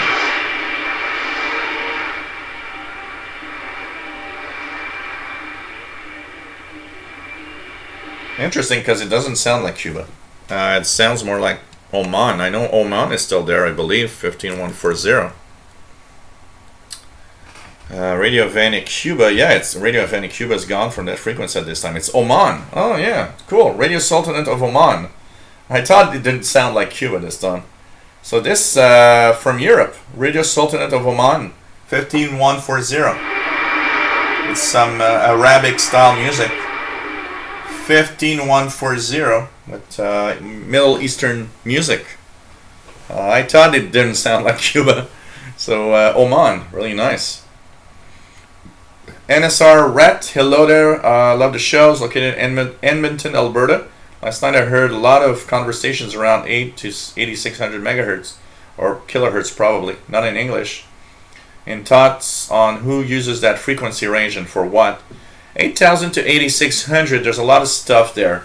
There could be some maritime stuff. There could be some maritime conversations. There's a lot of illegal out-of-band stuff also going on there. If a lot of them are in lower sideband. When you hear a lower sideband signal, often it is, who knows, fishermen, drug dealers, whatever, somebody somewhere. If there's a lot of different languages. I hear anywhere from about I'd say anywhere from about 6500 kilohertz all the way to 9000 kilohertz. There's so many things there. When you go at it really slowly and tuning around, you actually find that there's tons of little stuff there, and you will be able to hear from in that range. You could have listened to some maritime stuff. There's still a lot of, not as much as before, but there's some maritime upper sideband or single sideband conversations. There's also, like I said, fishermen. There's a lot of fishermen actually that have boats with like HF radios, and they just have conversations with their families or friends or whatever. There's so many things there, and that's what makes shortwave appealing. There's just so many little things here. Thanks for the link, Sheldon, for the operating schedule of W1AW, CW code transmissions. And also, by the way, W1AW has a lot of things, interesting things. They have that. They have voice bulletins. They have, depending on the night, digital mode transmissions with the solar terrestrial indices and solar activity report. All sorts of little things that are interesting like that. So it's kind of cool to listen to W1AW. And for CW, for Morse code, it's so cool to use that in decoding and learning Morse code basically. Hey, we're almost at 105. Let's try to get more than 105 and beat the record. 102 viewers right now. Please, let's bring everybody here. Call your friends and call your family. I'm here for your entertainment of shortwave radio. Woohoo! So cheers, everyone. Let's cheers to hopefully a record number of viewers tonight. Yeah, there's all sorts of things. Fishing boats. There's a lot of people. Like here in the lower 5 megahertz range.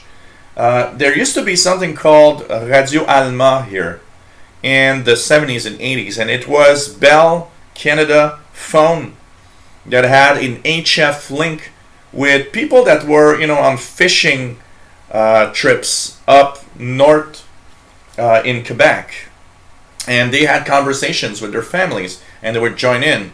And it seems that these radios have kind of gone into nature now, and since Radio Alma itself, the service doesn't exist, it seems that these radios have kind of been almost hijacked, if you want, to be used as conversation stuff with their families. So, I hear some of the guys that go up, for all sorts of things at the northern part of province of Quebec, and that actually call their families over the radio. Because there's no phone service, Canada and the province of Quebec and Canada in general is a really big country. There's a lot of places, the majority of the territory doesn't have phone service at all. Cell phone service, not even land phone service. It's like, when you're really far away from a city, forget it. The only way you can actually communicate is with radio. So around 5.0 I've heard recently a lot of conversations going on 5270 upper sideband, and they're in French. You see that it's from Quebec because they're French, but the Quebecois French with their little accent, you can see it. So it's kind of cool. So it's really nice, really nice to have to have that. So anywhere from what's really nice is the fact that there's so much different conversations in there that it's just so cool. Just so cool to listen to. Hey Calvin, nice to have you here. How do you explain a hobby to someone that has no idea? I never can explain it properly. I appeal. Okay, and that's a very good question, by the way. I've never had that question, and boy, it is an amazing question, because how do you appeal to somebody that doesn't know what you're doing? And you know what? I actually always appeal to that with a very simple, let's try to bring the interest up by saying, do you know I can listen to the world on my radio? Now, you've got attention. You've got somebody saying like, oh, really? The world? I mean, satellite? No. It's just radio signals coming from all over the world that I'm listening with my receiver. So you start with that, because that immediately can, for a lot of people, oh, that's interesting. You really listen to the world? And then I start with that. And if they're around the radio, if with my memory, my quick knowledge, because one of the things, the attention span of someone that is watching you with your radio is very small. Okay, you're gonna lose that person in 30 seconds with the technical talk and the mumbo jumbo stuff. So say that you're listening to to stations from around the world. Show them the coolest radio you got.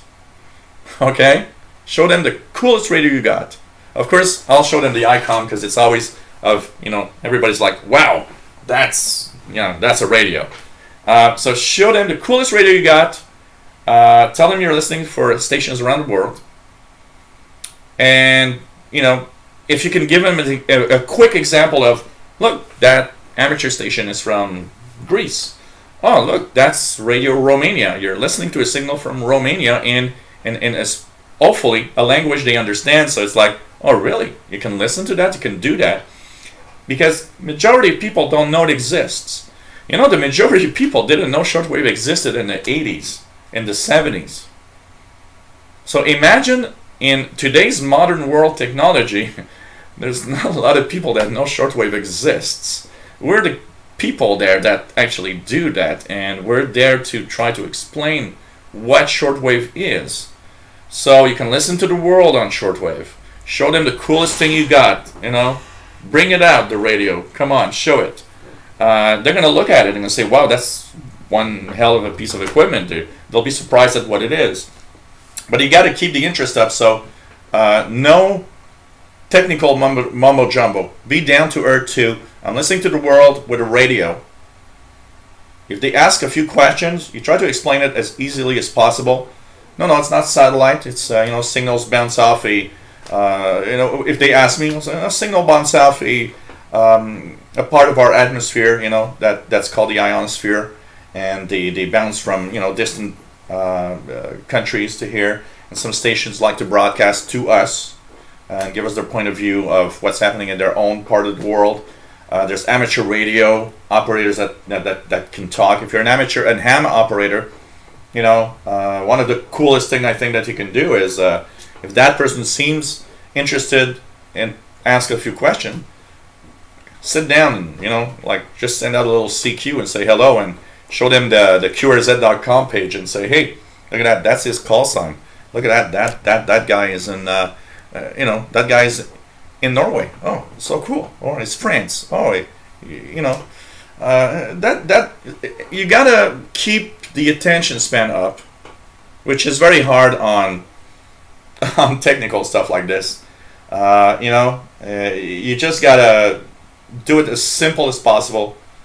I'm an amateur radio operator. I communicate through the world, and I often heard people saying, well, that isn't that like an old time hobby, or I always bring up when we had, like here for example, I always bring up when we had the ice storm, amateur radio operators actually were helping out in emergency situations where even the government and the local police couldn't communicate anymore. We are the guys that are there for, or the amateur radio community also is there for what? For, hey, in an emergency, I can tell you one thing, amateur radio operators are very important. So we beat our record today. I saw 111 appear on my counter, so woohoo! Beat the record today. Hey Kevin, why? Nice to have you here. Neil Brandon, hello there from Dublin, Ireland. First live show seen in a few months. Nice to have you on board. Matthew Wells, yeah, most CB radios do not support CW, but they have SSB, and a single sideband can actually be there to I think there's no you can't put links in the IRC chat in general, I believe. So sorry. So you got to try to keep the attention span as much as you can, but not bore them also, because I would think, and I do think, even though an example, even though computers are mainstream, I'm a tech guy. I can tell you one thing: if I start talking tech guy mumbo jumbo, I can tell you one thing: I'm losing 90% of my clients' attention. They're like, what the hell are you talking about? Not interesting. I'm gonna go watch cat videos. Same here. I'm sure that when I go a lot and talk about the shortwave stuff, you guys are a special type of person that enjoys that. I'm sure in that counter there are some people that just come across my thing and say, what the hell is that? I'm going to go watch my cat videos. Maybe I'd have more than 110 if I just took Paul and have cat videos. So, PLF, if you can write the link manually, because I'm not sure I can add a link to in here. I'll try it in a few seconds at PLF, and I'll put it in the IRC to see. But if you can actually put it manually, I think it works. So it's something that you've got to be as basic as possible, because forget it.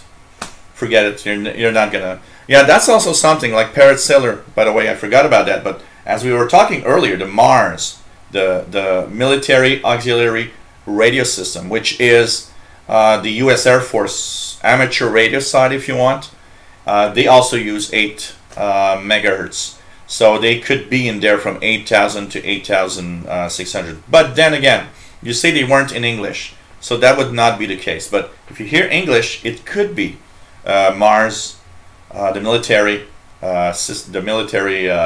side to amateur radio, basically. So, but Morse code practice is kind of cool, and it's very, very, very, very nice. So you just gotta be as basic as you can. The record number of viewers it was 105 on this channel, I believe. So we're at 111 right now. I'm 111, which is pretty amazing, and really, really nice. Yep, WLO, the maritime station, has voice patches, but then again, well, that could be one of the cases. A lot of maritime voice patches from these stations are not in English. That could also be, and there are some voice patches from maritime stations all over the world in the 8 megahertz spectrum. I've heard some in the 12 megahertz spectrum. You might hear something from 12,000 to 13,000 range. There's also the maritime band in there, and there's a lot of stuff that you can you can hear over there. So it's really really nice. So, hey, good evening, Sheldon. It's nice to have you here. Yes, absolutely. Just contact me. You know what? Better. What's going to be better, Sheldon? I'm going to write you to your email, and I'll give you my my personal phone number. It's better to contact me through telephone for anything like that. And we're gonna make that thing happen in August. We're gonna have a live show from the CIDX barbecue. I think that could be really, really cool, for sure. So, you know, Alex Canavos says not that many people knew that shortwave existed in the 70s, 80s, and 90s. So, and it was at its peak. You know, the 70s and 80s, it was at its peak. And not a lot of people actually knew about shortwave. That's for sure. That's for sure. So you know, kind of cool, you know.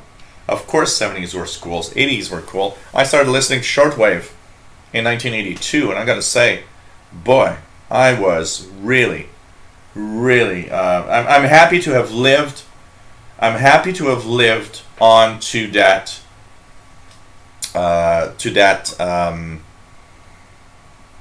So well, here, PLF. Since you're a trusted viewer for a long time, PLF, here I just gave you moderator status. I'll add a few other moderators that I have given moderator status to other places. Bobby, Patrick Manny, also. Here you go. So PLF, you'll be able to put links now. I've added you as a moderator. So you know, it's kind of really, really cool. Kind of really, really cool to have all of that. And but still, you know, remember that in the 70s, you still got to remember that.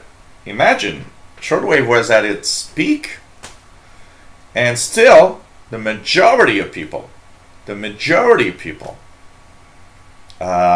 know that shortwave existed. You know, in 1982, except for the fact that my sister was an amateur radio operator, you know what? Nobody I knew about shortwave. Everybody in school. I remember I was in high school, and I did a 30-minute you know, thing on shortwave radio, and I had brought with me some of the best things that I got that can show, you know, like Radio Moscow letters and QSL cards. Everybody was amazed. Nobody knew in 1984-5 shortwave even existed. I was the one showing them. So imagine if the kids didn't know, that means their parents didn't know about it or didn't do it.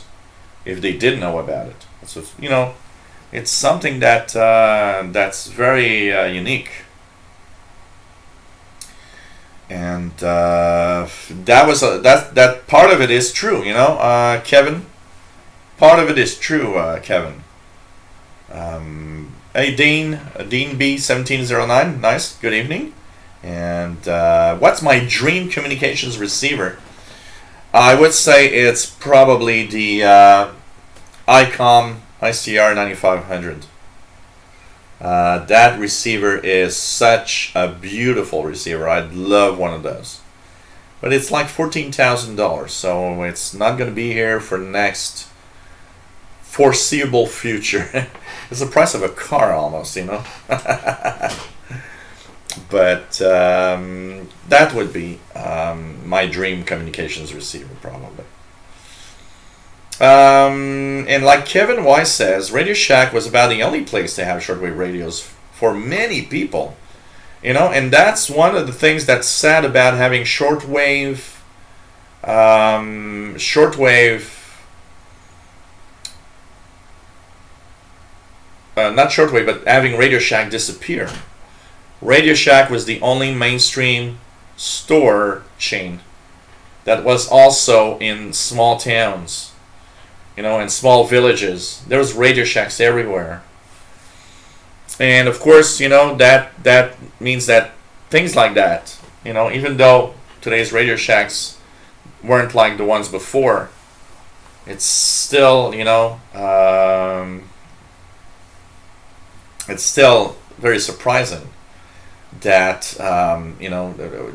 there's really nobody. Here in town, I actually did a little experiment a couple of months ago. I was downtown, and downtown Montreal, there's I don't know, where I was in a let's say in a 30-minute walk distance. There were like maybe 10 different stores that sell big screen TVs and surround sound systems and everything, and electronics like that of all sorts. Okay, I probably entered at least eight or nine stores, and I just for the fun asked, "Do you have shortwave radios?" Half of the stores told me they didn't know what that was, and showed me things that weren't at all what I wanted. The other half knew what it was, but said, "No, we don't have that anymore. We don't have that anymore." It's like, so it shows you that we're getting down. We're really getting to a moment where you gotta forget it. Shortwave radios are getting hard to buy locally. I would not even know where to buy a shortwave radio, and I'm not talking about cheap, crappy radios. If I want to have a cheap shortwave radio, there's a store right here, not very far from here. They have one, but that's the crappy thing that you can't even hear anything, and that's the crappy thing that probably some people bought and said, "Well, these things don't work."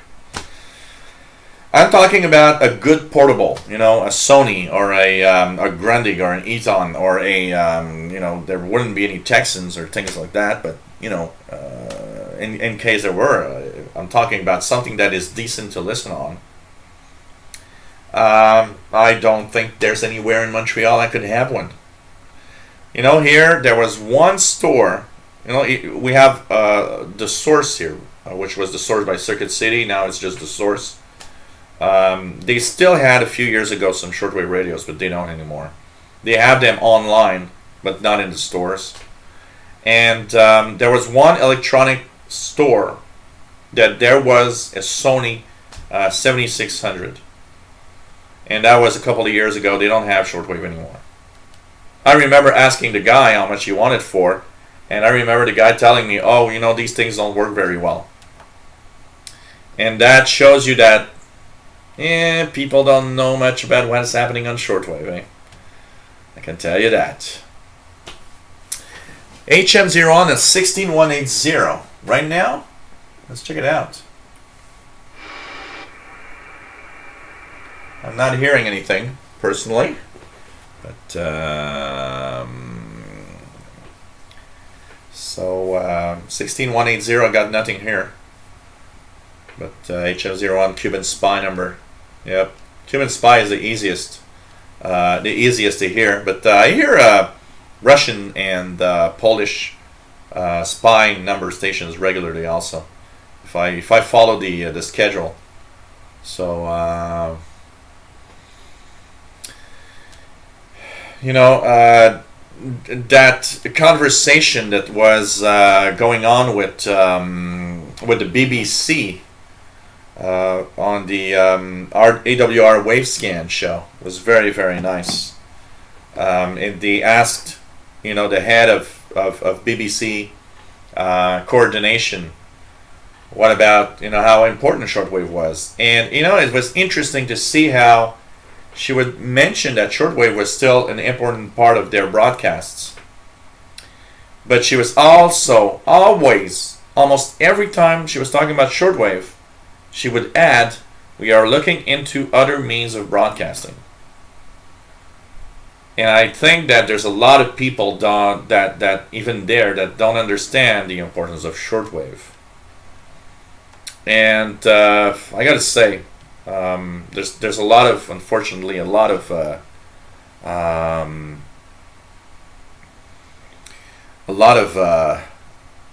nonsense going on. I think there's the young generation, and we see it with Radio Australia.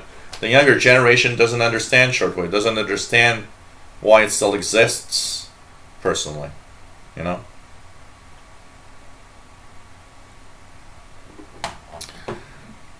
Jane Dyer says, I'm still listening, I'm still learning, and a lot of what I say is over his head.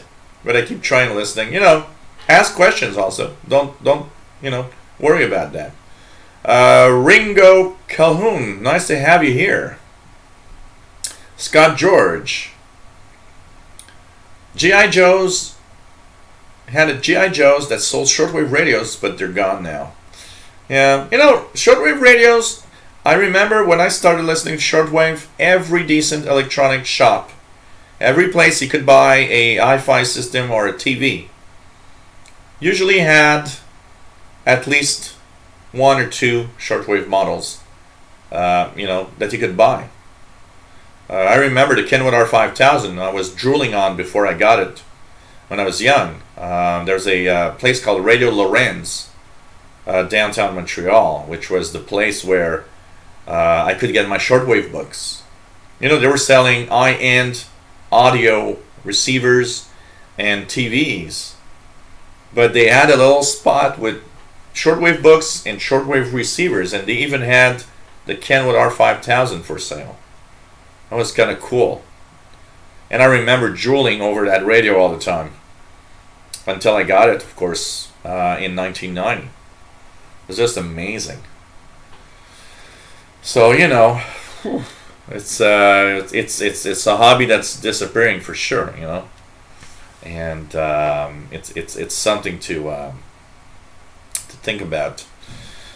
Jeff Miller says, I picked up NORAD when they said Shield is becoming a storm under my scanner, 364 megahertz.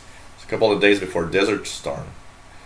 I remember in the 300 megahertz range receiving a lot of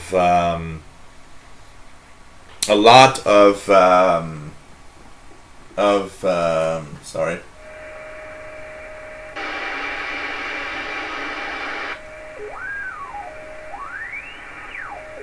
Got some interference here, but nothing on 17480. When there was a Air Force base in Plattsburgh, Vermont, Plattsburgh, New York, sorry, just across the border from the province of Quebec here. I could hear military exercise on the 300 megahertz frequency range, and I was hearing them on my Pro 43 scanner. Boy, I had a lot of fun with that, listening to military stuff and the Air Force military exercise. I could hear the planes when they were up in the sky. I would not hear the ground because we are kind of far, a little far. So it's kind of kind of cool when you hear that, for sure. So HM01 is in 6 minutes, according to Carol Fee. So which is probably very soon now. So okay. We're maintaining ourselves above 100. Pretty cool. Pretty cool. Nice viewership tonight. So pretty cool. Jane Dag. First of all, PLF and the IRC room saying that this week he received his first number stations on his Texan 310 ET, Texan 660, and Eton G6. Cool. It's always fun. The first number station. The first number station that you receive is just so cool. I can tell you that. Just so cool. Just amazing. What else do we have? Scott George asks, anybody have an old shortwave radio stereo? I still remember going to up north with a friend of mine, and he had a big boombox with shortwave on it. It was so cool. So cool. Really, really cool. David in Barcelona says specialized radio stores which also carry ham radio products have portable receivers in abundance. Not only Texans. Consider Texan to be a quality brand, but also Sanji and Eton. Here in Montreal we have I believe we have no more amateur radio store. You know, it's a big city, Montreal, when you think about it, and there's no more amateur radio stores in Montreal. That's amazing. But you can get a lot of receivers and SDRs on the internet. It's just that, you know, what is cool about shortwave receivers in a store is the fact that when you go to that store, a lot of, you know, I would not have learned about that if I was going to Radio Shack and see the shortwave radios there and wondered what that was. And that's the problem, is that nobody knows what it is, so nobody will go on Amazon and say shortwave radio. Maybe by luck, if they want to buy a radio, they will actually see shortwave receivers in there, but you know, it's not like going to a store and having the display of tons and tons of you know, shortwave receivers, and wondering what they are, and playing with them and buying them, you know, something like that. So Jane Dagger says, I had a Texan PL660 for a couple of weeks now. Thought reception had sucked, and I have run a wire. Now till the other night, did it get good, but the radio just rocks. It is an amazing radio. PL660 is amazing. Yeah, maybe. Pawn shops might be a place. Goodwill, yes, that's where you can, and a friend of mine finds old computers like Amigas and Ataris all the time, and like these Goodwill places. So, you know, yeah, today they just want a cell phone, don't care about the rest. That's for sure. And then they tell you, well, you know, I can listen to the radio stations around the world with my cell phone. Why the hell would I use shortwave and have static? You know. But you know what? Goodwill, Kevin, is crap everywhere in general. You just have to go very often, because the stuff that appears at Goodwill disappears really fast. Because some people know about that and go there every day. That's why it always looks crappy. But if you go regularly, I can tell you it's surprising. Surprising. Really surprising. Carol T says Jill drooled over his R5000. Maybe that is why the circuit board developed issues. Maybe I drooled too much over my radio. I was even drooling over the radio when I was using it the first months. Oh God. Yeah, Scott George found shortwave receivers. St. Vincent de Paul's and Salvation Army stores. Yeah, sometimes happen.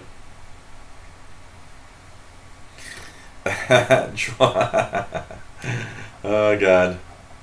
But it's kind of, you know. Take care, Alex. It's nice to have you on board.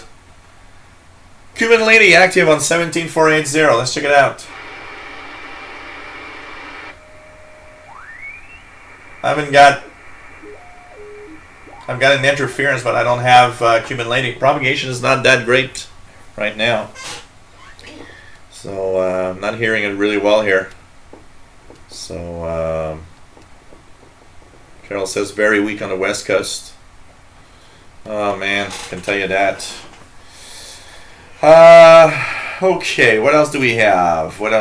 Hey, John Nicholas Lorenz, hello there from Germany. Nice to have you here. Don't worry about it. Don't be sorry because you're late.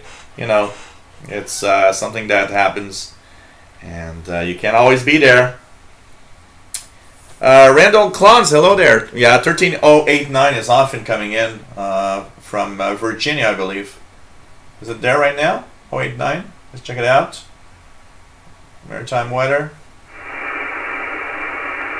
Not hearing it right now. I don't know what's the schedule, but 13089 and upper sideband is the weather broadcast coming from Virginia, which is always cool. SG2 Ace Nebraska says Cuban Lady 17840 S8 Plus, but could be better. Yeah, I don't hear it. It doesn't happen very often that I don't hear it. So William, the Tivdio L258 is cheap but good. Okay, cool. You know, it's not the same thing. Like David says, you know, internet streaming. I understand why it could be cool to have internet streaming. I mean, you know, I find it really cool that when I I take a walk, for example, I can listen to NewsHour from the BBC on my phone anywhere. It's kind of nice. But the thing is that is when I just want to hear a program that I want, or something that I want, or a stream that I want. But that doesn't give me any challenge or anything. But listening to the radio is not the same. You're receiving a signal from from shortwave stations, and the signal's coming from far away. It's so different. You can't compare it. And when somebody compares that, says, "Oh well, I got that on my phone," they just don't understand anything about what we're talking about. So hey, Gerald Burns from Germany, hello there, nice to have you here. Henry Lyles, what's the best times to listen to ham radio? Here in Ohio, I have Grundig 750. Anytime is the best time to listen to amateur radio. You just have to understand the different frequency ranges that you've got to tune to the amateur radio. So in the daytime, you'll use higher frequencies, 14 to 14. The best daytime and early morning daytime and late afternoon, early evening band is 20 meters, and 20 meters is 14,000 to 14,350. Put your radio in upper sideband or in single sideband and tune around there. If you don't hear anything, try again 5 minutes later. You'll hear something for sure. In the evening, 7,000 to 7,300, 3,500 to 4,000. Sorry, so 3,500 to 4,000. These are the best times / frequencies for amateur radio. But in the daytime, when propagation is good, there's also 21 megahertz, 28 megahertz, 10 meter band sometimes. But you got to try this. Amateur radio operators, I don't believe I've ever tuned around amateur radio bands and at some point had zero amateur radio operators there. Let's you know what? I'm gonna just do one thing, guys. I'm gonna go fill up on beer. I need to go to the little men's room. I'm taking a break for 2 seconds, and we're gonna tune around 20 meter band. We'll see what is available on the 20 meter band. And while we do that, I am going to put a Spanish transmission on 11580. Sorry, guys. So I'm back in exactly a minute and a half with new beer, and we'll tune around the 20 meter band, and we'll see what's there.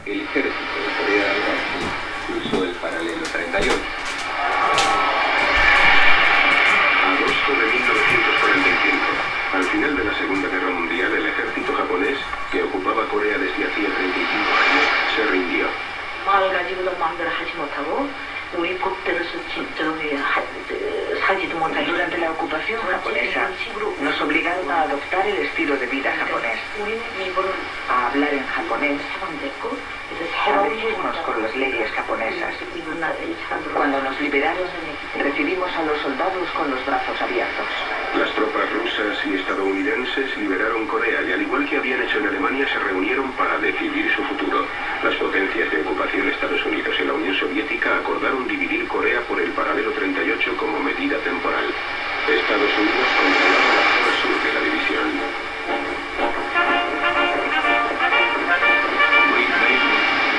Entre el Departamento de Estado y el Pentágono construimos la República de Corea.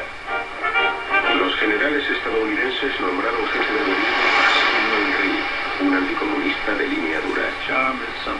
De algún modo, su encanto resultaba decepcionante, porque también era un hombre muy duro.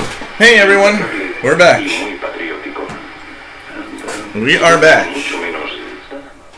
And we are back with a Raftman. This is the next beer I'm having.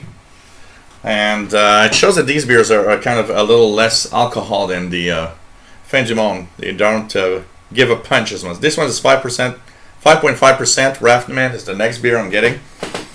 So you are watching the Shortwave radio show. We've been on for a little more than 2 hours. Sorry, 2 hours now. And we are live from Montreal, Quebec, Canada. This is the place where you learn where and what shortwave radio is all about. Radio in general, you can ask questions, and it's just, we're here every week, alternating between Fridays and Saturdays, 2000 hours UTC, 4 p.m. Eastern Daylight Time. A lot of people ask me, hey, what's UTC? What does that mean? Because I always give the UTC time even on the Windows channel. And I was telling them, well, UTC is Universal Time. It's, it's easier when you know Universal Time to know when to listen to something. So it's always fun to have everybody on board. Hey, Richard Tribble, nice to have you here, as usual. I will, once again, and for the last time, okay, first of all, if you want to donate, please help us out. It's really, really nice to have you. It's really nice to have everybody on board. I take a lot of time doing these shows. If you want to donate, very, very important. It's an important part of what I do. You know what? Donations have been really helping me stay up and doing all of this and doing all the shows. So it really, really helps a lot. And I want to thank everybody, by the way, that have donated. Also, we have a contest. So if you donate $1 or more, we have the Soft 66 up for grabs today. And I've got 18 names right now. 18 names that are in the drawing that I will be doing a little later for this little thing. Now, what is this? This is a radio. It's what we call a software-defined receiver. So this is the radio part. It plugs with a USB cable through a computer. And with the software in the computer, you actually can listen to shortwave with this. You can listen to the VHF, UHF range. This goes from 1 megahertz in the low end of the spectrum all the way up to 1.7 gigahertz. So it's a scanner radio, it's a VHF, UHF radio, it's a shortwave radio. All bands, AM, FM, upper, lower sideband. And it's up for grabs tonight. As we end the show later, I will be drawing the name of the lucky winner for this Soft 66 RTL receiver. And of course, if you want to give us a little something and don't really care about this, you can of course give us donations. It helps us a lot. You guys have no idea of how it helps me continue doing all of this. But get yourself, $1 is not much. Get yourself into the contest if you want for just $1. And it goes through the PayPal email that I will be posting in the chat room once again. So donations and contests in contest is through PayPal at this Yahoo email that we of course are posting in the chat room. So this is the last call for the contest, by the way. So do it now or you will not be in the drawing. You got it right now. It's a chance in 18 that we've got for anyone, So I've got one name here on the paper that I'll be cutting a little later. I've got 17 names all cut up here, right here, in little, these little pile. And I'll be naming everybody one by one, by the way, as I'm putting them into a little box later on. Because I want to show you guys I'm really fair, so I'll show you the empty box. I'll show you the names that I put in the box. No, funny thing, nothing wrong. It's fair and square, and everybody that has donated $1 or more will have its chance to win this in the contest. So it's kind of cool. Okay, so now Radio New Zealand on 13840 says Jerry. What else do we have? Hey, nice to have everybody here. What else do we have? Okay, nice haircut. Hey, Mr. Roman. Thank you. Thank you. Got it this morning. Nice haircut. Nice to have you here, by the way. So, pretty cool. MDK2, come on. Pirate listening tonight. Remember, for anybody that's... that wants to listen to pirate radioactivity, Saturday evening is like the day of the week for pirate activity in general. And of course we'll be tuning that 20-meter band, like I said before I went to the little men's room and get another beer. Hey, 1990 Sunbird, nice to have you on board. And so, well, actually, I'm at the third beer right now. So I brought two, and this is the third beer that I'm having right now, which is the Raftman. So cheers, everybody.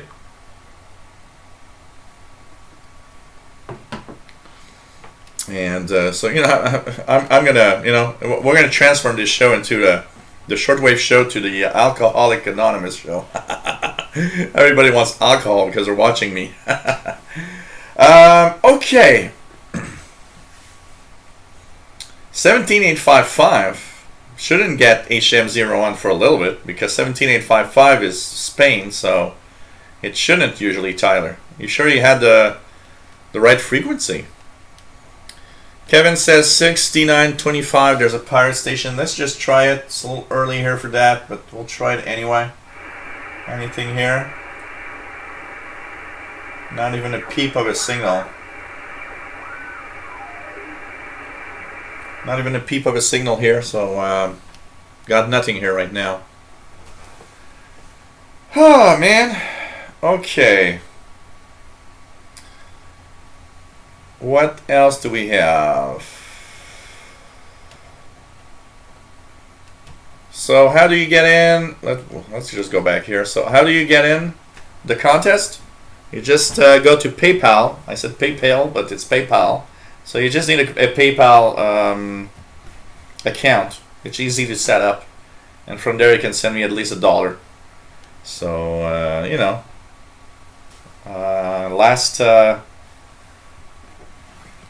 last chance. Oh, we've got another entry, I believe, right here. So we are now at another entry. So we're now at 19. A chance at 19 now. So pretty cool. Pretty cool. Chance in 19. That isn't too bad. Tumble fisting beers and radios. Whoa.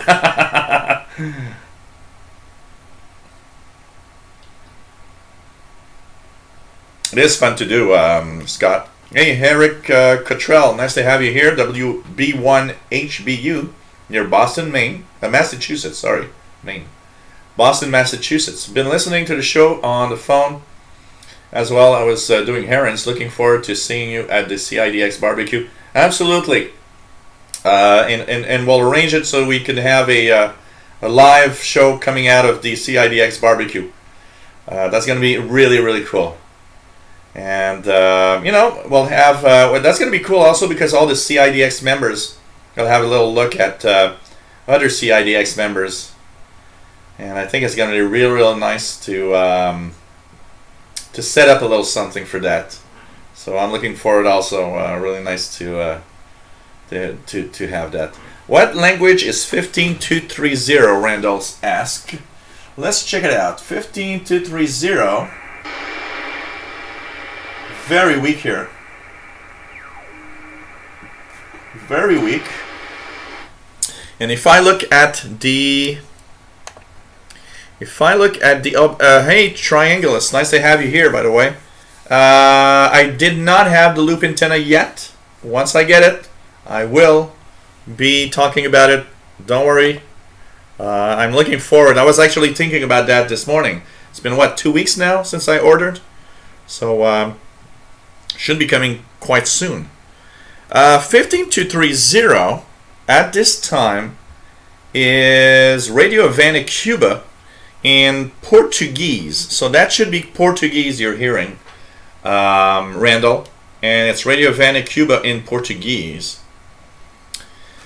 Kevin White, is SDR better than a standard receiver? Yes. Yes and no, and I'll give you my take on it. Yes, a SDR is better in a sense that when you get a good SDR, it has much more flexibility than a radio in general. So a good SDR, like the Ephedry that I got here, with you know, tuning around that with my computer, yeah, you know, it's really amazing. I got to say, it's an amazing thing to tune around, and because it has more flexibility, because it's totally controlled by the computer, so you've got a set of settings that no radio has. Yes, it is better on that side. And so yes, technically a good SDR pretty much beats most radios because there's more options available to you to do what you want. It's very flexible. The only thing that I'd say that is negative of SDRs is that you got to use a computer to have it working, and that is maybe the biggest problem. But if you don't mind using a computer to tune around a radio, an SDR does have an edge because of the flexibility of all of this. So it all goes with that. Okay. Joel Burns, 73s. Good night. Take care. Have you started your donation page for your Walbrook? Nope, it's soon to be there though. Neil Braden. I will. I was thinking of doing some kind of a crowdfunding thing, and all the money that would enter through there would just be for our Walbrook. That's it.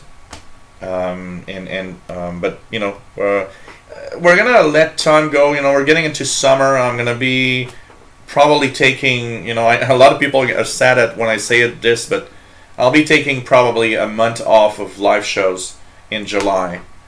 For many reasons. One is this is an obligation basically. It's like I love doing this, but you have to do it every week. You have to do it all the time. So I have a set schedule of live shows that I do all the time. So it's like going to work, even though it's fun work. It's cool work. It's still like going to work. So it's fun to take a little break for a couple of weeks and just do other things and not think about doing a live show. So I'll take the month of July off, and when I come back in August, lots of things are going to have changed, and so I'll think about the Walbrook, but I'll think about also something that I really, really have and want to do for this fall.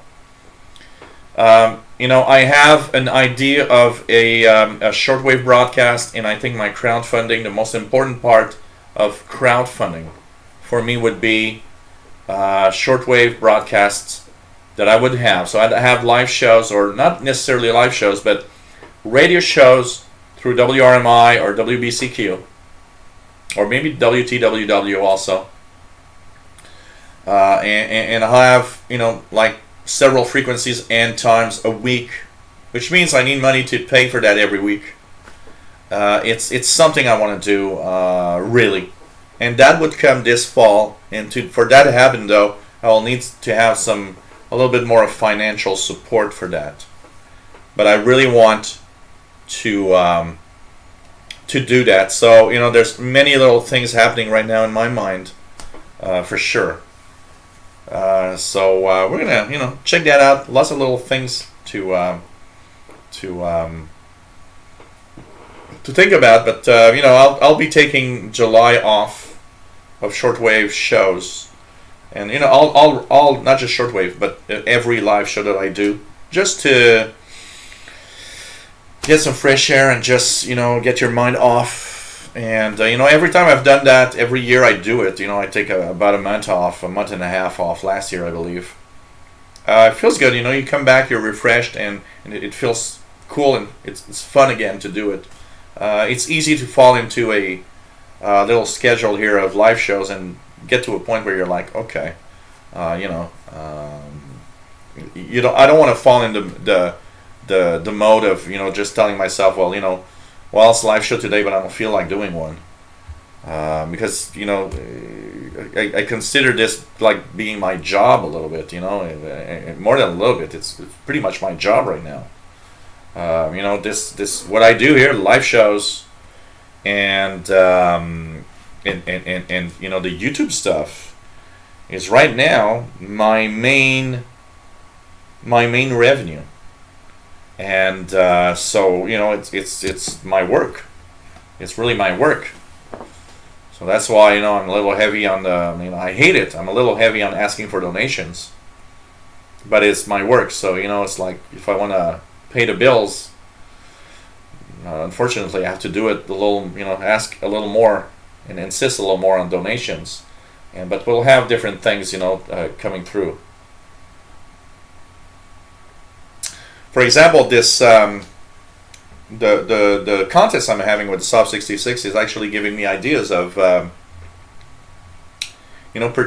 purchasing receivers and maybe having regular contests of all sorts, because it's a way to get income, and it doesn't cost a lot for most of you, and it's a way of it's a fun thing. People can have a chance of winning at a contest, and it's kind of cool, So different things, but I'd like to really get things running smoothly and even more as time goes by.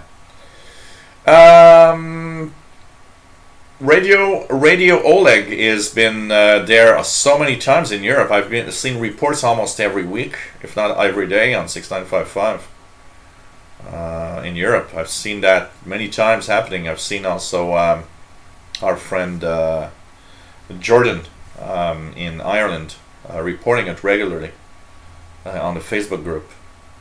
So really, 178480. Let's check it out. See if it's still there. Oh yeah, maybe they had some kind of problem with the transmitter or something. 17480, the HM01 Cuban lady, very strong now. Much better than earlier. Earlier was impossible to hear.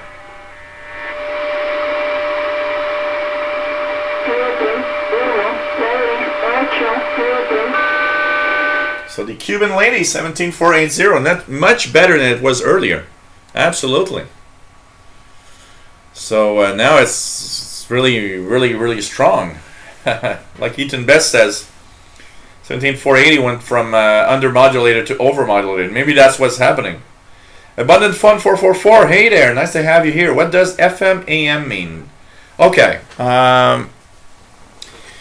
They are modes of transmissions. Okay, when you have an AM FM radio, you've got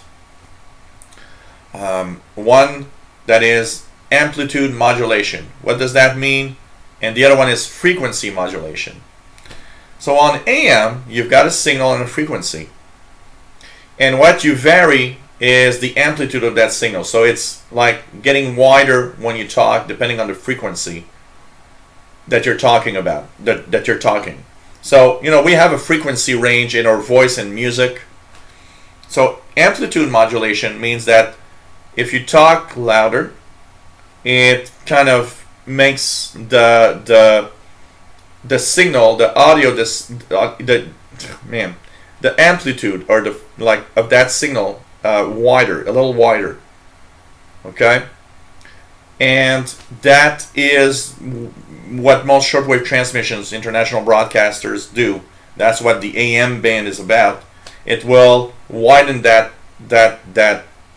signal. So if you're on a fixed frequency, say 1000 kilohertz, the frequency that you are talking, the loudness, like the more you talk, the more the audio is strong, the more that AM signal will have a large amplitude and basically a stronger output, if you want. FM is frequency modulated. It means the audio frequencies of our voice and music shifts the frequency that the transmitter is on. So that is another way of receiving and sending out a signal that you can listen to. So they are two separate modes of transmissions: amplitude and modulation for AM, or frequency shifting, basically, as there's music and sound going on. And so that's why they sound different. And that's why they don't also have the same interference, doesn't have the same effect on the frequency shifting or frequency modulated signal than on an amplitude modulated signal. Basically, an AM signal will have a carrier, and the amplitude will change because of the voice or the information you send through it, basically. where the FM signal, if you have 100 megahertz, the FM signal is going to shift slightly in frequency depending on what's happening and the sound waves going, making the frequency shift a little bit. So it's not technically 100 megahertz. It's 100 megahertz plus or minus a little bit because it shifts in frequency as the audio and the sounds and the things that go through that transmission shifts its frequency slightly, very slightly. I mean, it's not big enough to interfere with anybody else. It's just a very slight frequency shift. No, it's because I okay, first of all, log2112, hello there, nice to have you here. The loop that I have is that I've ordered is a Degen or a Kaito, or it's under different brands. It's a DE31. It's kind of a little flexible loop, and a lot of people are giving it a very, very amazing rating, and I'm really curious. It's very inexpensive. It's a little loop that has a amplifier. So I've last time that I had the different donations, I've ordered one just by curiosity, and I think that's going to be really cool to try out when I get it. So we'll see. Hey, Benny Dubia from Australia, nice to have you here. Mother's Day, yes, it's a Sunday for you guys. So happy Mother's Day once again to every mother, and hope that everyone is going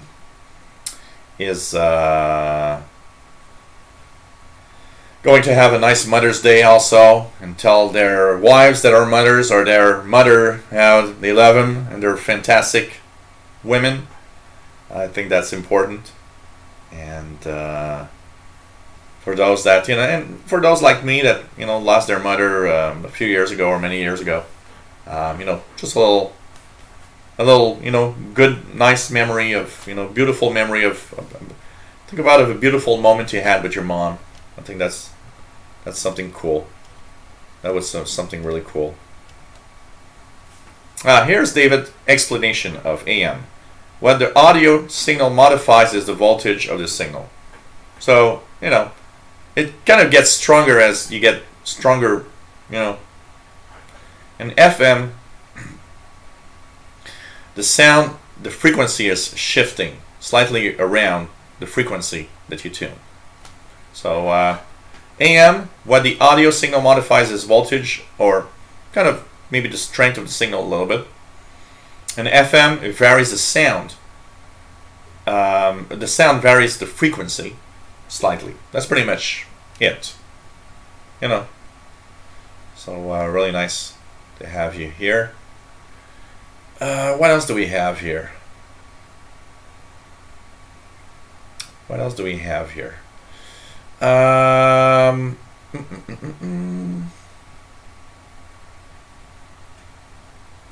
So I'm Mapper from Moscow, still here. Nice to have you here.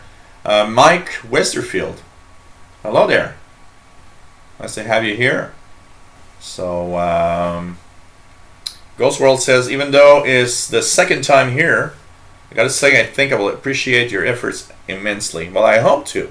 I hope so. So I hope so. Thanks for sharing the Shortwave Schedules website, by the way. I think this is something that a lot of people need to see. What are the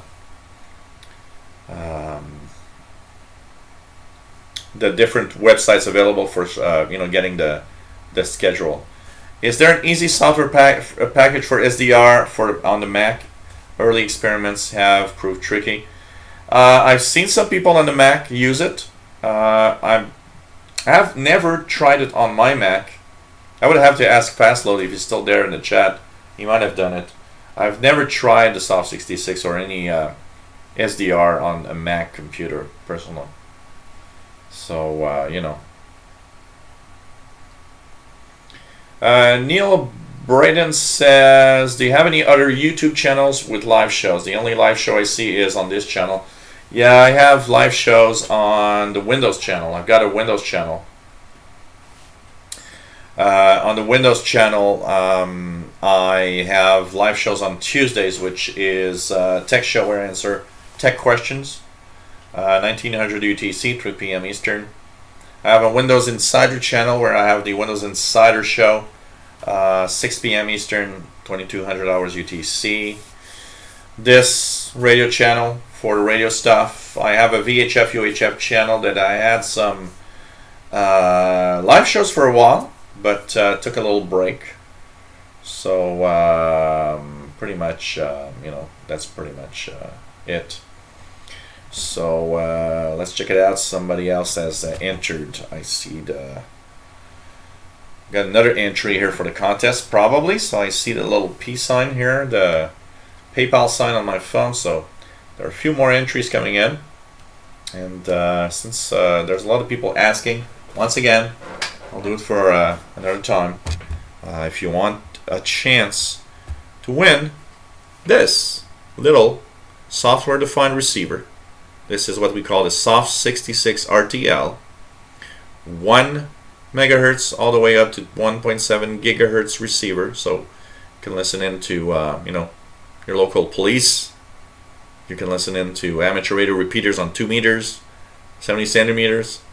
But you can also listen to shortwave, amateur radio bands, everything. What is included? The Soft 66 you see here, and the USB cable attached. And it is a very surprising little radio.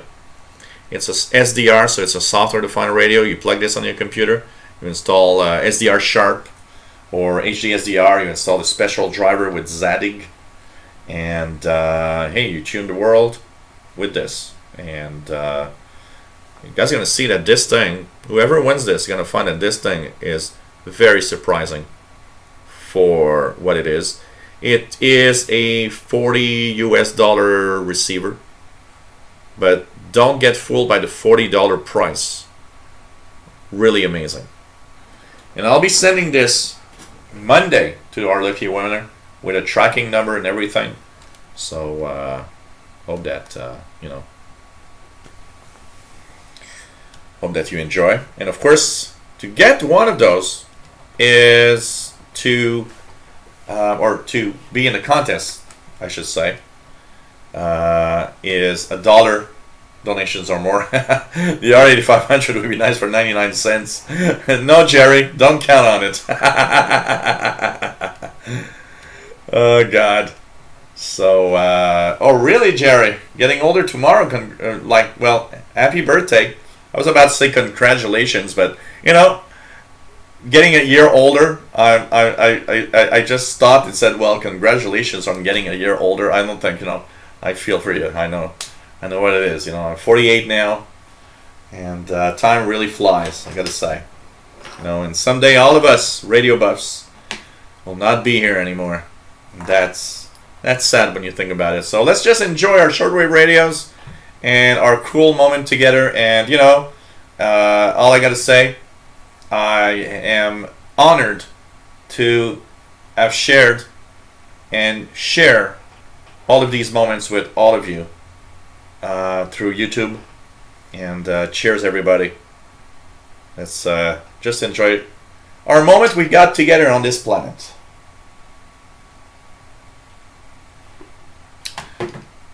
So Richard Tribble could receive 17480. Good Cuban lady numbers. Really nice. Max Dennis. Hello there. Nice to have you here. Matthew Wells, do you have a CB radio channel? No. I'm not. There's nothing happening on CB here. If there would be something, I would probably have one. But there's really nothing happening here. So, can I link to the Windows channel? Yep. Here you go, guys. YouTube.com/the-official Windows 8. That's where you will get all the Windows stuff and the latest news. Every weekday I post a news bulletin. I didn't have time today, but I wanted to post a little bulletin, a special bulletin for the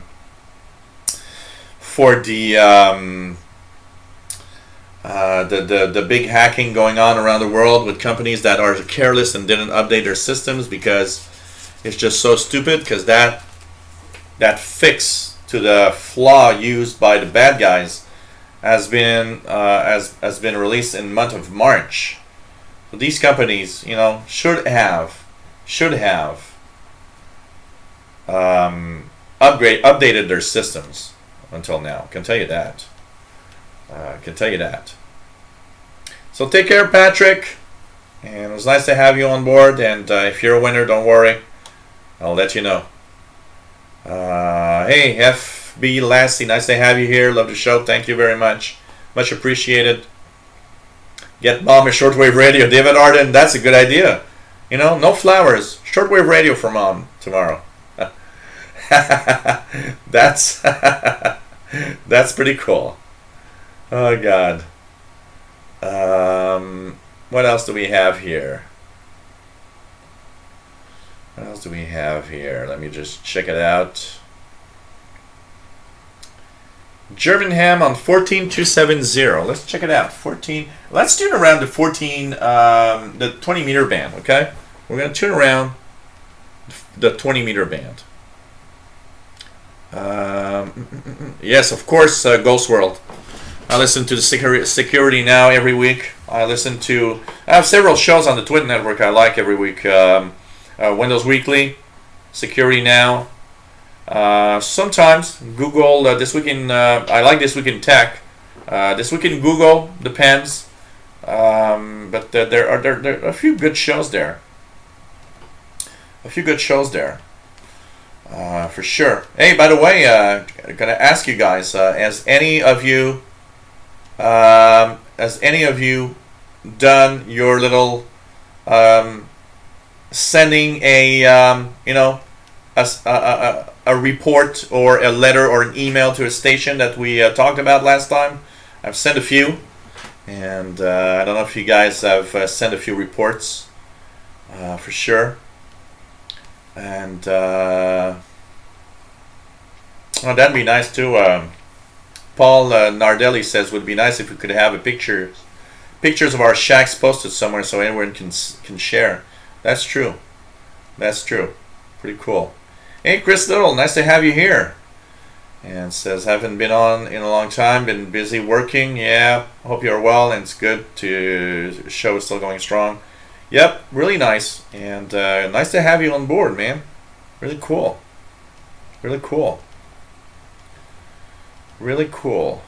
So, okay. Well, my viewpoint on the cyber attack is that companies are careless because it's a security flaw that's been fixed since almost mid-March. The second point where I'm actually a little going crazy over that is not only is that flaw been fixed for the past 2 months, it's also the fact that some companies are actually paying bad guys, which should never happen, and that's why bad guys are still doing this. And it's that some of the well-known companies don't even have a backup of their stuff. I mean, come on. It's a minimum having a backup so you don't have to pay the bad guys and you just, put your stuff back. Don't pay the bad guys. I'm sorry. And it's a flaw that's been fixed for 2 months. It's not, a flaw that's been fixed for the past 3 weeks. I'd say, okay, tech guys there haven't had the time to test it out correctly and everything. But come on, 2 months. And last but not least, all I gotta say is fuck it to the NSA, because they are the dumbass guys that found this flaw.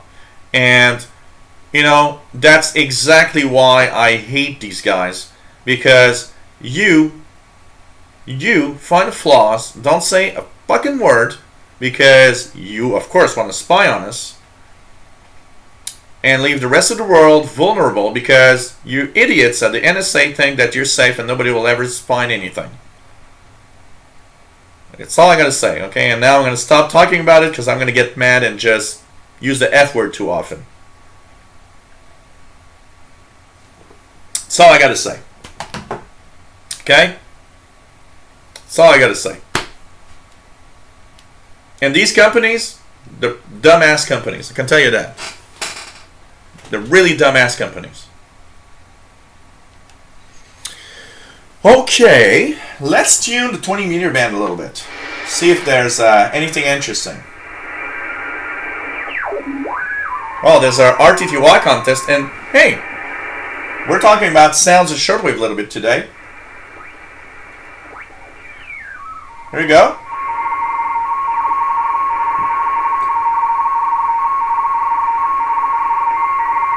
That's amateur radio teletype.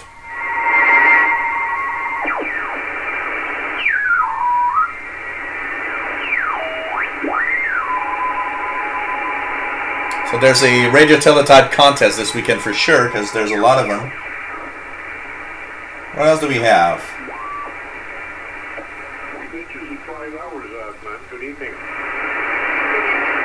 14170, there's an amateur radio station.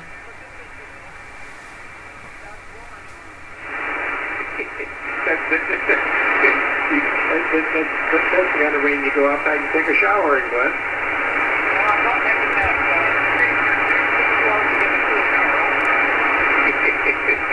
Go ahead, Tommy. Some amateur stations.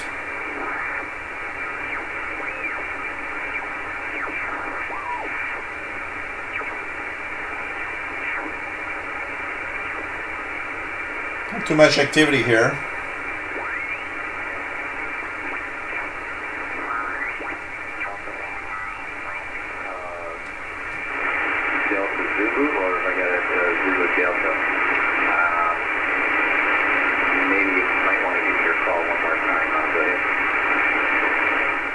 There's a few stations on the there's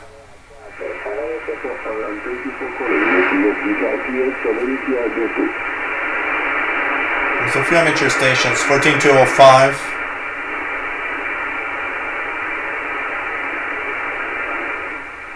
Another station. So a few stations on 20 meter band, but there's definitely a radio teletype contest.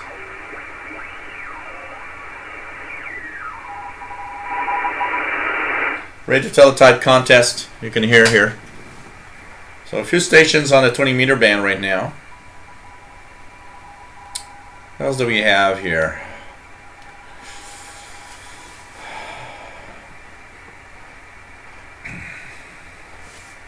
I used FRS radio to receive signals below 30 on my RTL. An FRS? How do you do that?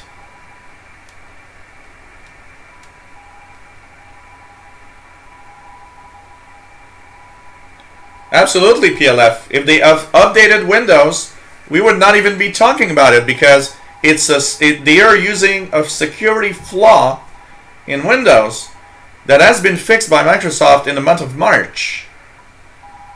Actually, what happened is that security hole that they fixed in March was the NSA. NSA had 4 flaws in Windows they were exploiting to spy on us. And in March, Microsoft issued a fix for all 4 of the flaws because somebody told them when they were. If the company's computer were fixed, updated, these cyber malware attacks would not happen. If all the computers around the world would be updated, we would not have an attack today.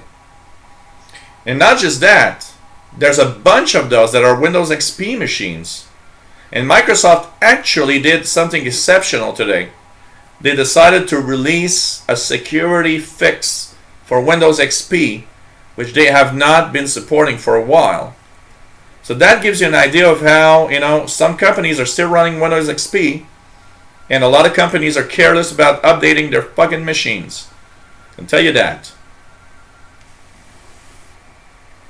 No, they did not, Ethan. I can tell you that. The NSA did not pay Microsoft, and I can tell you that is not the case. The NSA, okay, found flaws in Mac computers, in iPhones, in Android, and on Windows to spy on everybody. Okay? And you know what? They don't want anybody to know that because they can spy with these holes. They're just fucking idiots. I'm sorry. Fucking idiots. Can tell you that. 18 plus show again. Yeah, Mick. It's just, you know, come on. You don't have something to decode RTTY right now? Okay, let's see. Quickly. How can I decode radio teletype? Okay, I've got this, so I'll open the I'll turn on the tablet quickly, and I should be able to soon, in a few minutes, decode some radio teletype. Yes, RTTY sounds like you could hear that there's two frequencies in the signal. Where PSK31 sounds more like a tone. Look at this. I don't know if you guys can hear the tones here.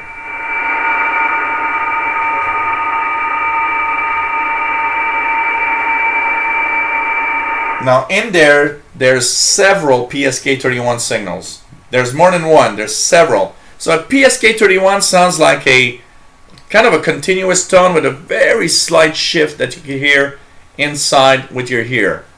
Where a radio teletype signal has two distinct frequencies. So you can actually hear a radio teletype much easier.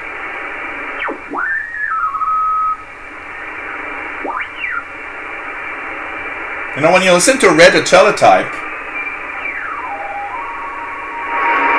you could hear that there's two distinct frequencies. When you listen to BPSK 31,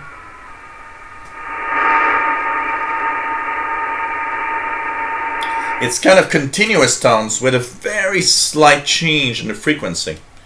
Take care, PLF Radio. It's nice to have you on board as usual. Oh, yeah.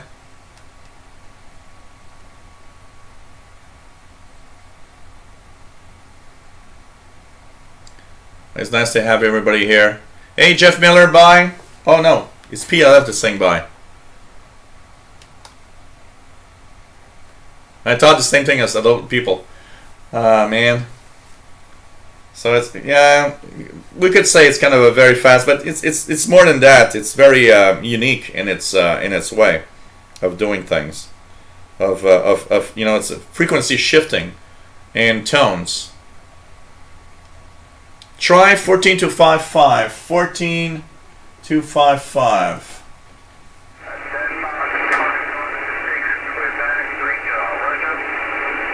Well, there's something there. Delta Fox 6 Quebec. So this is a German amateur station on 14255.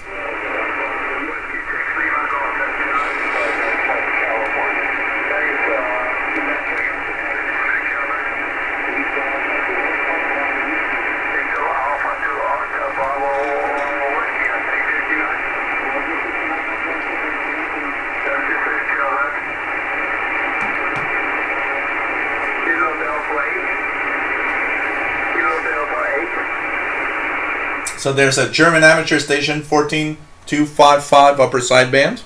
Doesn't want to try it. What else do we have?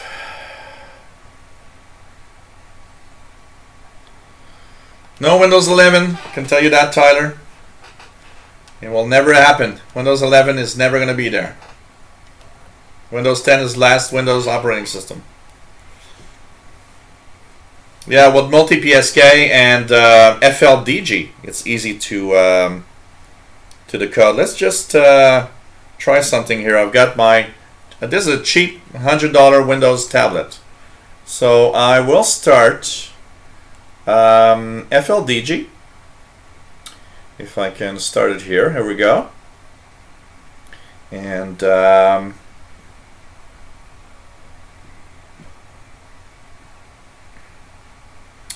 Here we go. Let's choose. It's already RTTY. So let's check one of these signals. I'll try to. Well, I guess you guys can still see it, but I'll put the text a little bigger. And here goes. So let's try an RTTY signal.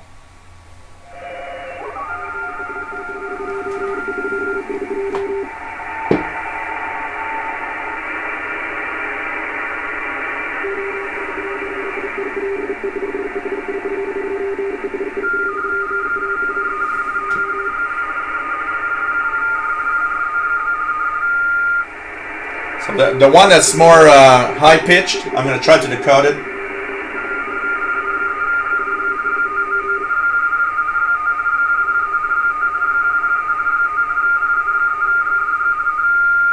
Okay, so that one is Papa Alpha 2, Golf, Delta Golf. So Papa Alpha 3, sorry. Papa Alpha 3, Golf, Delta Golf. And I could decode it here, so he gave a report. So it's the text that you might not see very well below it here. But this thing is decoding radio teletype right now. I can tell you that. So, you know.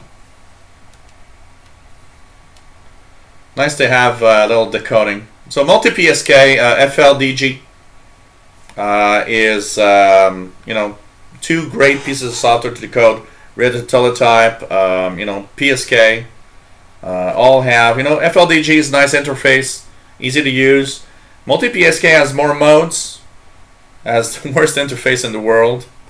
But, you know, they're both great software for decoding, I can tell you that. I'd be nice to thank you, Joe. Learn much with your shows. Well, here for that, I hope. Hey, Nissan Greenwich from Dublin. Nice to have you here. You know what? I don't look the haters video. You know, somebody sent me a private mail and said, you know what? You should watch that because you know somebody's talking bad about you. And what I said, you know what, is I'm not gonna watch it because first of all, I'm not gonna lose my time about it, and actually, I'm gonna lose a lot of time talking about it either. And you know. Anybody that talks bad about you, it makes you mad. And I have no time to get mad at idiots, you know. It's all I got to say, you know. All I got to say is that guy is really jealous at the popularity I have. So, you know, just go to hell and get the fuck out. That's all I got to say to that guy. And let's move on to another call. Nice to have you on board, by the way, Nathan Greenwich. You know, like, who cares? You know, I think one of the things that is the positive side of this is the more I get haters, that means the more I am popular and important in what I do. That's pretty much how it goes. Hey, Casey Red Dragon, nice to have you on board. Tons of things you missed. Lots of cool stuff, including a record viewership of something like 114 at some point. That's kind of cool. And we're still more than 80 watching live. Really nice. Nice to have you on board. Yeah, there's tons of CW and RTTY signals on 14,000 to 14,110. You know, that's the thing. The multi-PSK thing is, once you get used to where the buttons are, you're okay, you know? It's just, I remember a couple of months ago, like, I think it took me 5 minutes to find JT65. It was like, God. So, you know. Yeah, PSK 31. I believe it's PSK 31. Richard, if I'm not mistaken. It's BPSK 31. Not 30. I guess. 14069.5 standard meetup. You know. Thank you, Chris. You know. anyways, whoever we are, let's not lose time and the negative side of whatever's happening in our lives. You just gotta, exactly, David. I'm getting hitters. But it is, Oxford Shortwave log. I was talking about it last time. I think on Wednesday.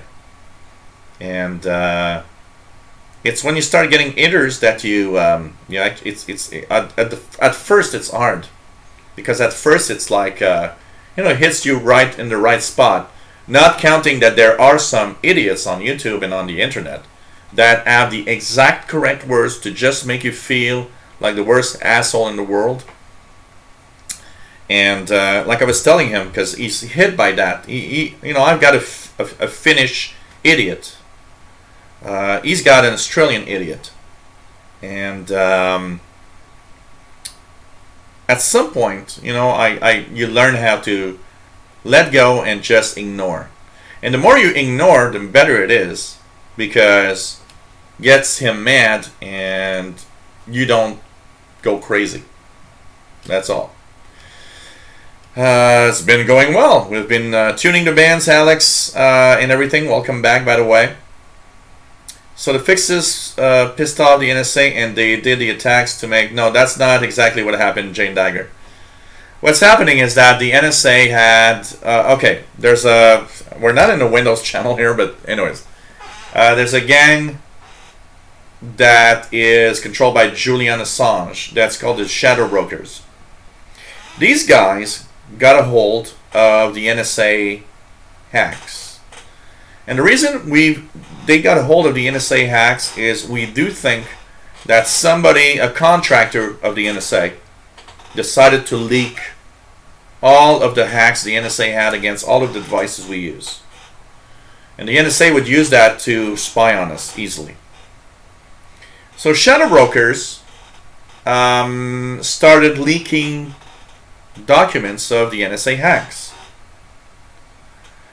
And some people told Apple and Google and Microsoft, look, the NSA was using these holes in your system to actually spy on people. So pretty much everybody, well, everybody. I know Android's fixed, Mac computers are fixed, iPhones and iPads, the iOS operating system has been patched. Microsoft has patched Windows. Now, what's happening today is some group somewhere uses these security flaws to make money, and they're working. It's working because I was looking at a news bulletin earlier, and there was a big European company. I don't remember what's the name, but it's a known company. If I tell the name, everybody will say, "Oh, really?" It's like Fiat or something. I don't know. They didn't update their computers yet, and this flaw has been fixed for more than 2 months now. So the guys issued and sent malware that exploit that flaw. So it's bad guys somewhere, in Russia or I don't know where. I'm saying Russia because a lot of them come from Russia, but it could be from anywhere. So right now there's like companies in 99 countries that are affected by the malware thing, where it encrypts the files, and they're asking for 300 bitcoins per computer to decrypt your files. So, it has nothing to do at this point with the NSA. The only point that it has to do with the NSA right now is that it's, really the bad guys taking over all of these, little flaws here. So that's pretty much what happens. So, hey, take care, Benny Dubia. Nice to have you on board as usual. So, yeah, life's too short to be negative. Got it right, Ghost World. That's a perfect saying. So, Misery Spence, hey there, really nice to have you on board. Really nice of you to do this. I'm brand new to the hobby, still learning even the most basic stuff. Really cool. And you guys, if you have ideas sometimes of videos that you'd like me to post about specific things, sometimes I just get on the Windows channel. It's like, what the hell am I going to talk about today? Or what the hell, what video I'm gonna post or something, you know. So you know.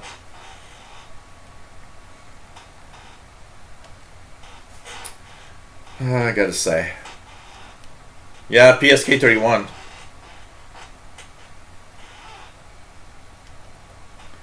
So okay, can we try SSTV sometime?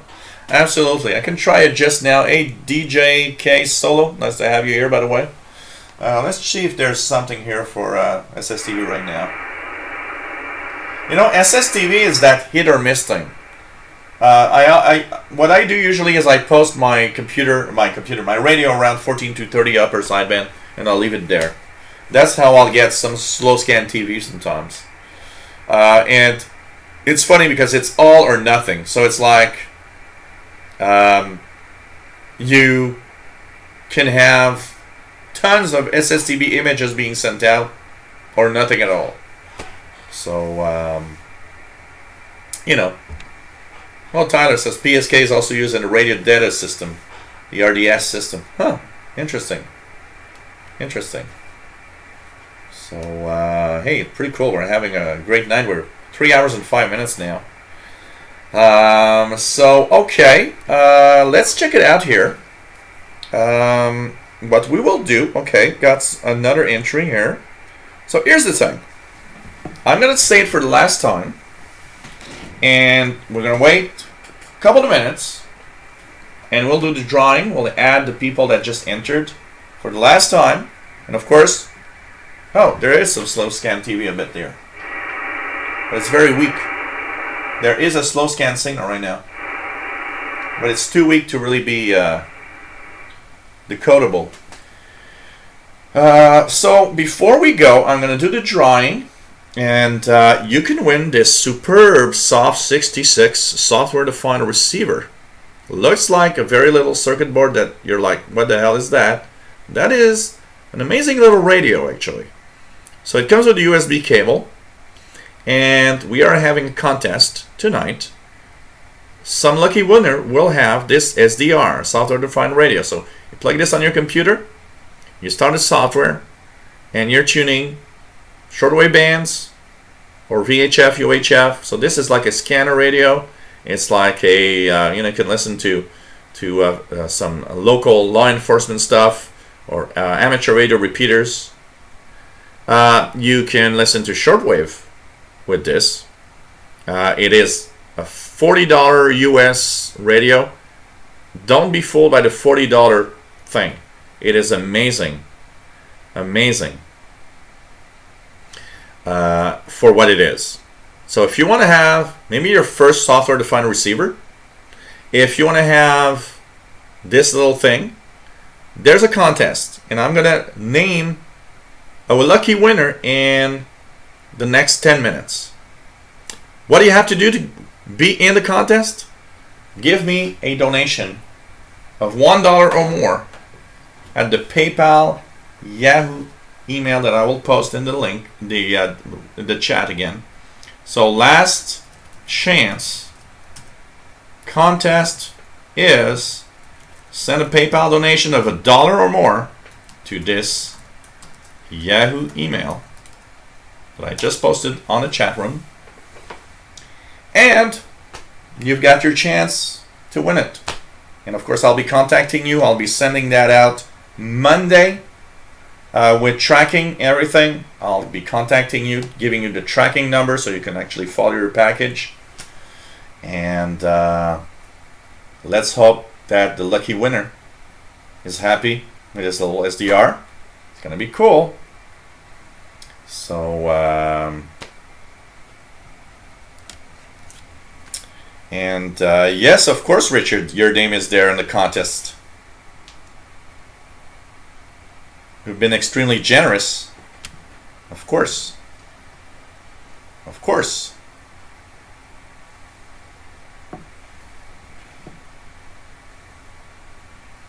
So, last chance in the next few minutes. And we will be drawing the name of a lucky winner. So I'll give you guys a little bit more time to enter before I add names. And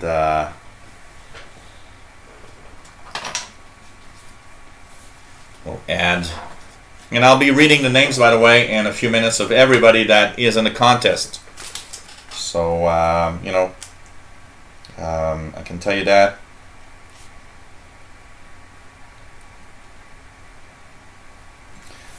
We'll be adding a few names, I'm sure. So last chance, and it's a PayPal donation, $1 or more. And I want to thank everybody that's been donating, by the way. Thank you also for the regular donations that I get all the time. You guys have been great, been coming through really cool. I mean, it helps me a lot in continuing these shows, and you know, pushes me at doing more all the time. So Casper Peterson, yeah, make sure you got the correct. You know, it's a little difficult sometimes. You can do a pasted copy, because I know because of my name it's a little difficult to have it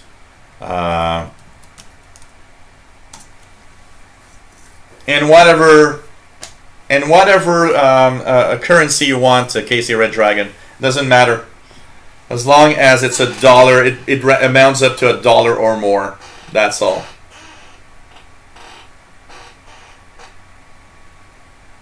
That's all. Moaning on 93.95. Oh, let's listen to the moaning of 93.95. You know, it sounds like a bunch of cows in a field somewhere.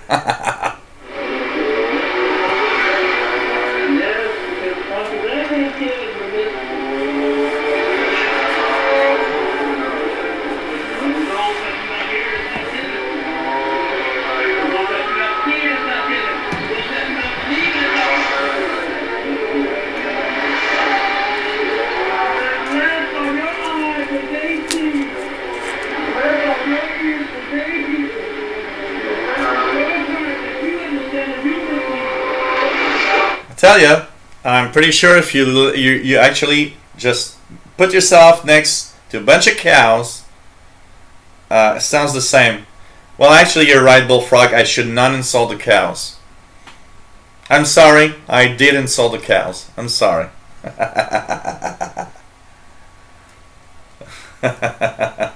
I know it's so weird, that moaning thing. It's you know, it's almost creepy, actually. Really, it's almost creepy. I can tell you that.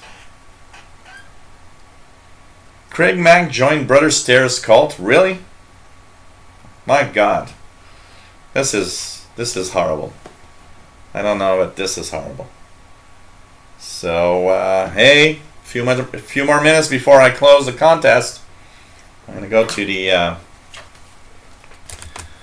gonna go add the recent names that I've got. Of course, we've got a few more entries now. So let's check it out here. See who has. We've got another entry here.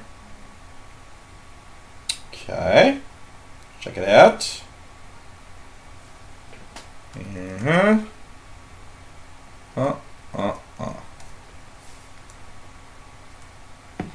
Okay. Let's see. Let's add a few names now. Okay. Where was I? Okay. Contest. Okay. We've got a few entries coming in. Thanks everybody, by the way. Much appreciated.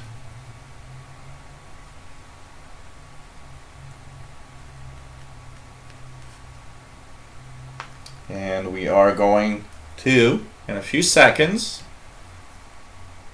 do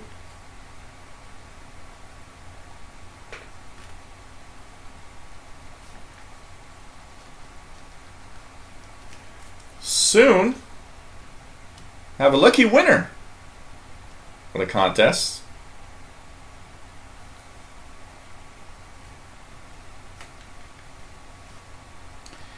Okay. And I will name the names of everybody in here so that everybody can see that they're entered. If for some reason I had a problem and you entered and your name was not there, hey, I'll be happy to refund you your donation if so. But I'm hoping everybody's in here. So,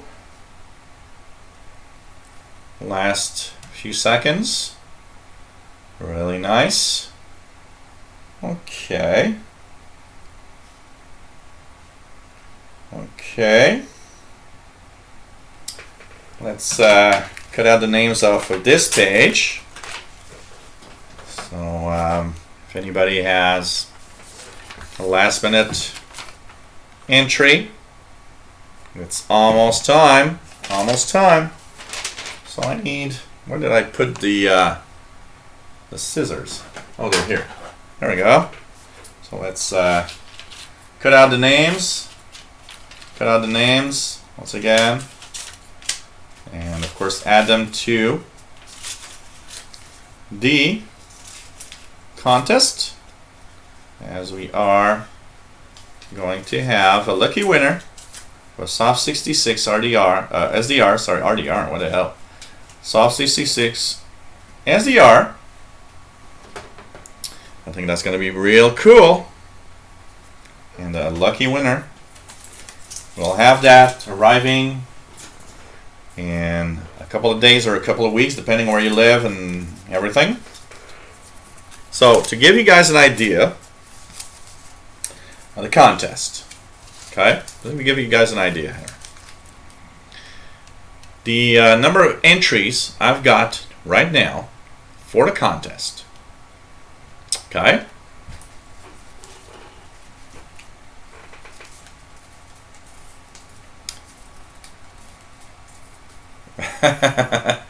So 1, 2, 3, 4, 5, 6, 7, 8, 9, 10, 11, 12.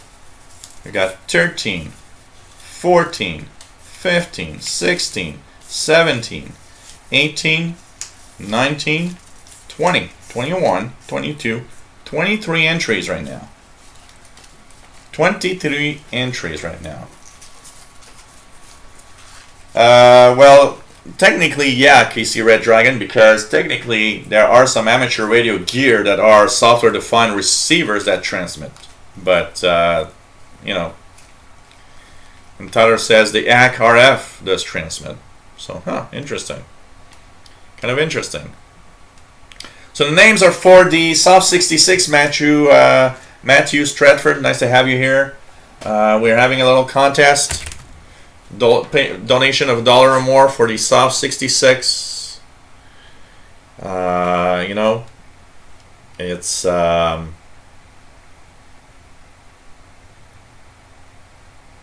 okay, Brett Wayne. Well, I'll see if I can set it up quickly for the SSTV. Thanks, Kevin Walkowski. Hello there. Nice to have you here.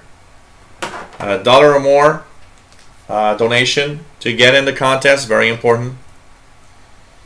And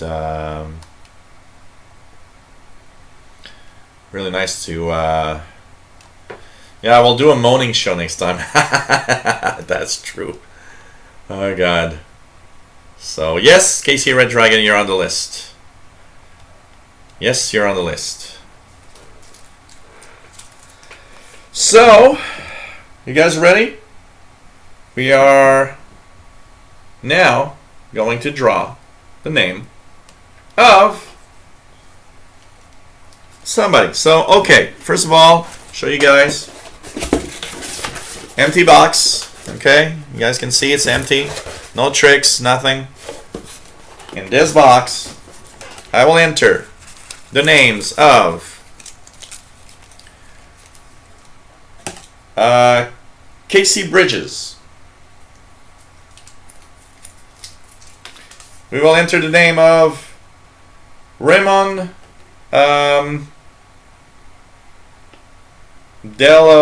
something. I write so bad. I'm sorry, but Raymond, you're the only Raymond there. I'll know who you are. A snoring show. Okay, John Clinton is in the drawing. Paul DX the Paul should draw.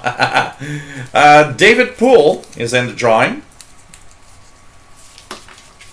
Matthew Chiselka he is in the drawing. Jean-Maurice Deveau is in the drawing. So you know, we've been doing this since Wednesday, so there's a lot of people entered in between. Neil Braden is in the drawing. We've got Gerald Dicker, or Jerry DX, as I like to call him, in here. We've got Ron D. Kavanagh, or Captain Ron, as we see him in the chat from time to time. We've got Geek Out Shopping in here. We've got Igor Byayukov, something like that. Sorry if I misspell. We have Glenn Britton. Hello. We've got Mick Holland, or Mick Heitch, I believe. We've got Vincent Fogarty in the drawing. We've got Bobby Burgess in the drawing. We've got Miss Catherine Reeves in the drawing. We've got Eaton Best in the drawing. We've got Patrick Manny in the drawing. We've got Ralph Bender in the drawing. We've got Mark Coplin in the drawing. We've got Susan Gardner in the drawing. We've got Francisco Orozco in the drawing. We've got Richard Dribble in the drawing. We've got John Talbot in the drawing. And finally, Mike Westerfield in the drawing. Okay, it's all there. Last chance. I'll be looking last time just in case. Well, I guess this is it. We have done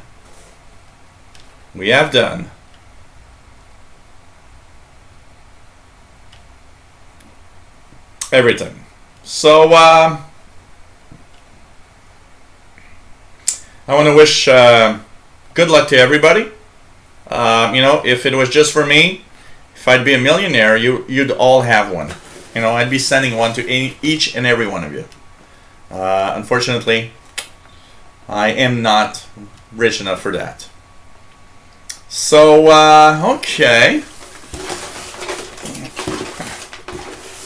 Who will be the lucky winner? And I'm not looking, okay? I will pick out a paper, and I got one.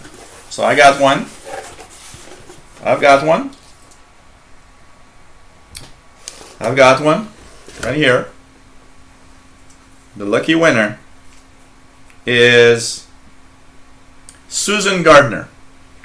So Susan Gardner, the lucky winner of a Soft 66 RTL, this little thing here. So Susan, it's yours. Your name's on it. I'll be sending that out Monday. And of course, I'll be contacting you if I don't have your full postal address, so I can send it out to you today. So congratulations, Susan. And it's interesting to see. And congrats. Sorry for, you know what? I'm going to keep the other papers, because I've been thinking about something, and next show we might have a little surprise. So I'm keeping the other papers, and we'll see if I can pull it off. We'll see what we could do with the papers. Don't expect something big, but maybe we can do something. So it's fixed, Richard. So congratulations, Susan. Nice to. I'll be sending that out to you this week. Well, Monday for sure, with tracking number and everything. So I'll be contacting you. In the case where there would be a problem, that's also another reason why I keep the hey, the cat is here. Paul the cat wants to say hi to everybody. Hey, you could have been there to do the drawing. Hey, Paul the cat is here to everybody. Hello there, my man. Hello there, little kitty.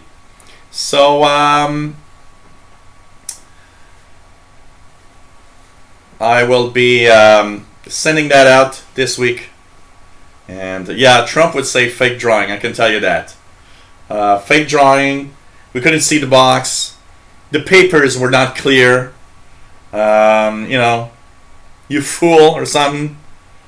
Even though I do the best that I can here, I'm pretty sure Trump would fire me because I'm not good enough at the show. So, congratulations, Susan. We'll be sending that out. And it's going to be cool. It's actually going to be real cool. So, hope you guys enjoyed the show. Once again, congratulations to Susan for the... No, the cat has not missed any meals, I can tell you that. He's like me. I got a little belly now. Mine is a little more beer oriented. His is a little more too much food oriented. He was sleeping. He was sleeping in the bedroom, and I had a little rant with the guy in the back here today because Paul went outside and the guy just got crazy at Paul looking at him through the fence. So he's a sweet little guy. I can tell you that. So sending that out Monday for sure. I don't know how I've got your full postal address on the PayPal. I'll be checking that out a little later on.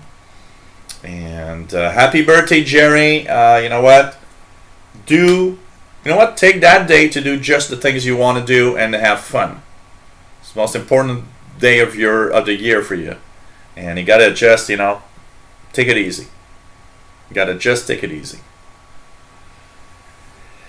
Oh, God.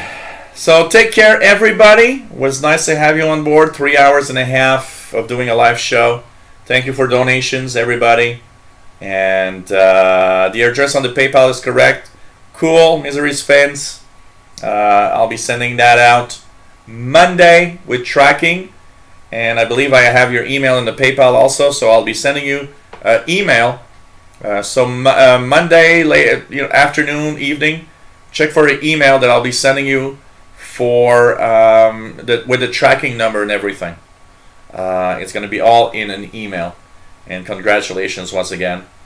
And if you've got some problems, with the setup, just let me know and I'll help you the best I can.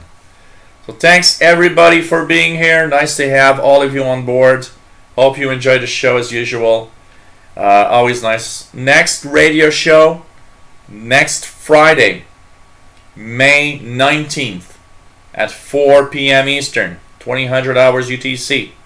We are live Friday, and we'll talk about Shortwave once again. For the other shows, I've got the Tech Show, 3 p.m. Eastern, 1900 UTC Tuesdays on the Windows channel. I've got the Windows Insider Hour on the Windows Insider channel. That's at 6 p.m. Eastern, 2200 hours UTC. And From the Couch with my nephew, Thursday, 4 p.m. Eastern, 2000 hours UTC. And